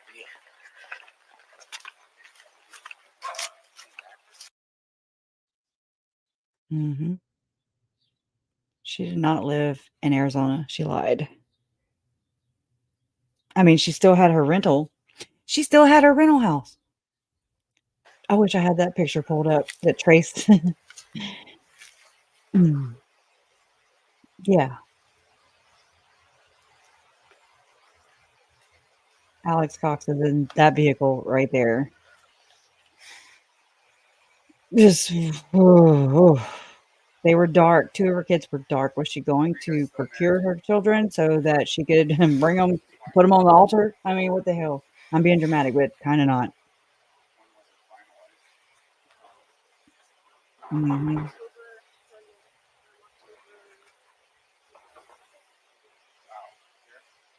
I mean, just think about that aspect, right, Soulsai? Orders mailed out yet. I didn't have any copies, so he didn't hire the kids. That was great. Yeah. Have you been back to the court since he's left the state of Arizona? I would love to speak to a victim's advocate. Oh, 36, code 4. good one though, Saltina.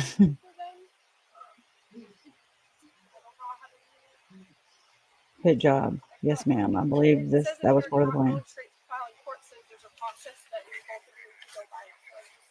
supposed to contact each other first. And then So if you guys haven't been doing that, then there's a whole order.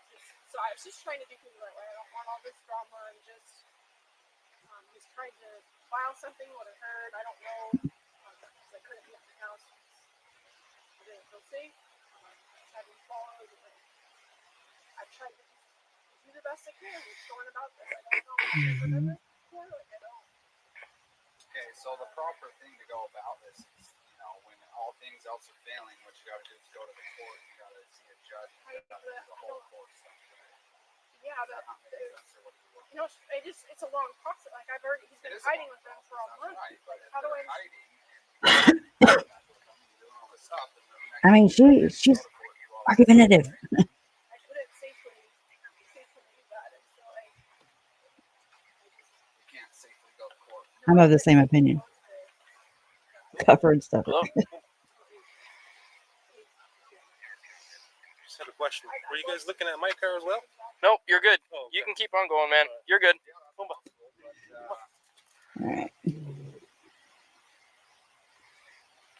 All right. I know I want to end, but I don't. he's gonna go run away with the kids somewhere, and it's very dangerous. So I don't know if I have this. Run away somewhere. I don't know if he's going to go run away somewhere with the kids. He did run away to his parents' house in Utah from Arizona. This is Utah. And here you are following him. Okay. And that's exactly what you're going to do, Melanie, because you just told the cop that you lived in Arizona, and you, in fact, do not live in Arizona. You moved to Rexburg in the next door apartment, 174, to Lori's 175, or is it Alex's, and that's where you live. So you are going to do the same thing. Her arguments don't stand up. They don't hold up. It actually doesn't say in the court order that you guys have a set schedule. It says that you guys are going to mediation. We do. It's in here. It's just laying the years of time. Flexible parenting. No, we have. If she would have had the court order, they would have had to, if it was her time on that court order. Just saying. I would think.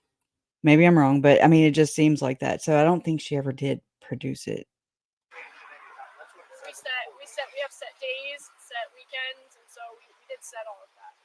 And there's a lot in here for. You did, but in the court order, it doesn't specify a specific time frame for a set schedule. It says that you have agreed in mediation to a flexible parenting plan, which can change at any time. There's no set time for parents. Okay, what do you recommend for, like, he's been hiding with them for a month? Like, that's not allowed. He's out of state with them. He's kept them out of school. They just got unenrolled from their school in Arizona. So, like I'm saying, we're not going to force the kids to come with you. We're not going to drag them out or take them or whatever like that. So, what I'm telling you is that you need to go to the courts as soon as possible. And I know it might take a little bit of time.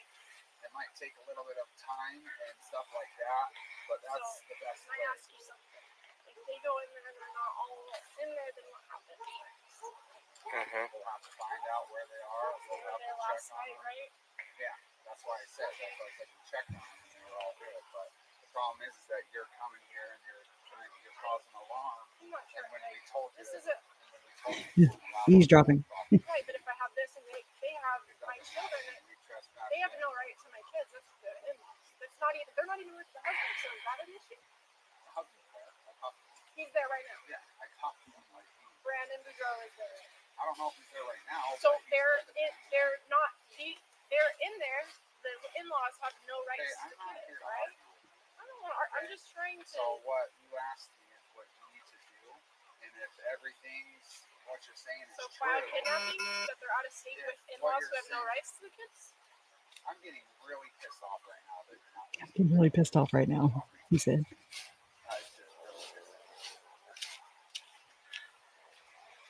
want to listen to what I have to say, or do you want to just go your separate way and then you can say what at the end of the day I say? Sorry, I'm not trying to. Same one, right? Yeah.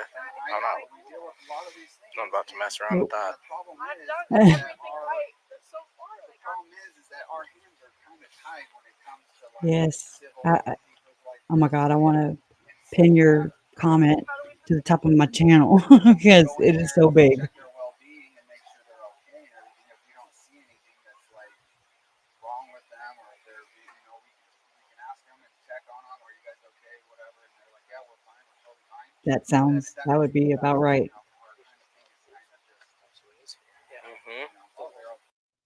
And Joe. You know what I'm saying? Yeah. Joe, Charles, and Brandon. Whew.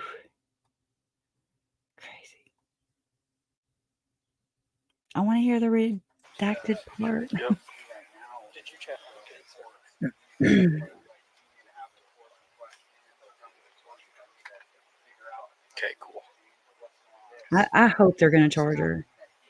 Which had, yeah, or something. It's time. It's time to cite and move on. Yep, that's what I'm saying. But bag them and tag them, cuff them and stuff them, like Beach Bum said.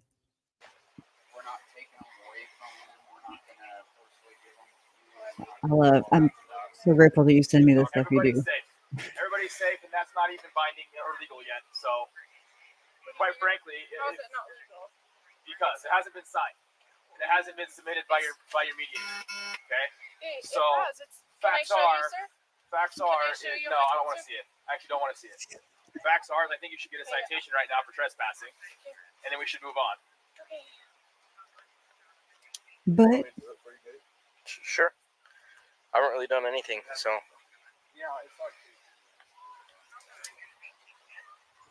oh no shit, 0. No. So Melanie Palowski, Melanie Boudreaux here. There are text messages between her and Lori after Charles was murdered. That Lori should get insurance, life insurance on the children, and it's something about being the Lord's will. Okay. So 0 makes an interesting point because that's we know they project. So with that being what Melanie projected to Lori, it would not surprise me at all if Melanie's put policies on her dark children. Woo. You blew my mind. Oh my God. Okay, we'll go ahead and end there because I don't know where else to. There's not like a good stopping point at all. But I appreciate y'all for being here and doing this with me. And we're going to do some more because this shit is crazy. And it has continued on. It is going on. There's more to the story. And we want justice. We want justice. We want to see it, So Gerber life insurance is what I remember. There you go. See? Wow. So give me a little time, but I'll put under the description box below this video, anybody on the replay crew, just give me a little bit to I'm gonna eat first, basically, and then and then I'll do that. I'll put the FOIA docs, the 1108 pages from Arizona, in the description box, a link, as well as the 304-page FOIA doc from Gilbert, Arizona, about this shooting, Brandon shooting. So check there. If you don't mind, just please like, share, subscribe. Keep us in the algorithm, please. It is a damn uphill battle this whole damn way. It's like people want the truth, but it's not being told. Not all the way. It's like the dramatized version, and anyways, what good does that do? So anyways, justice for Tylee, Charles, Tammy, JJ, and Joe. Oh yeah, join us here Monday too. We are still streaming the trial live, so be there or be square. Justice for Tylee, Charles, Tammy, JJ, and Joe. Love always wins, and you guys are proof of this. Thank you.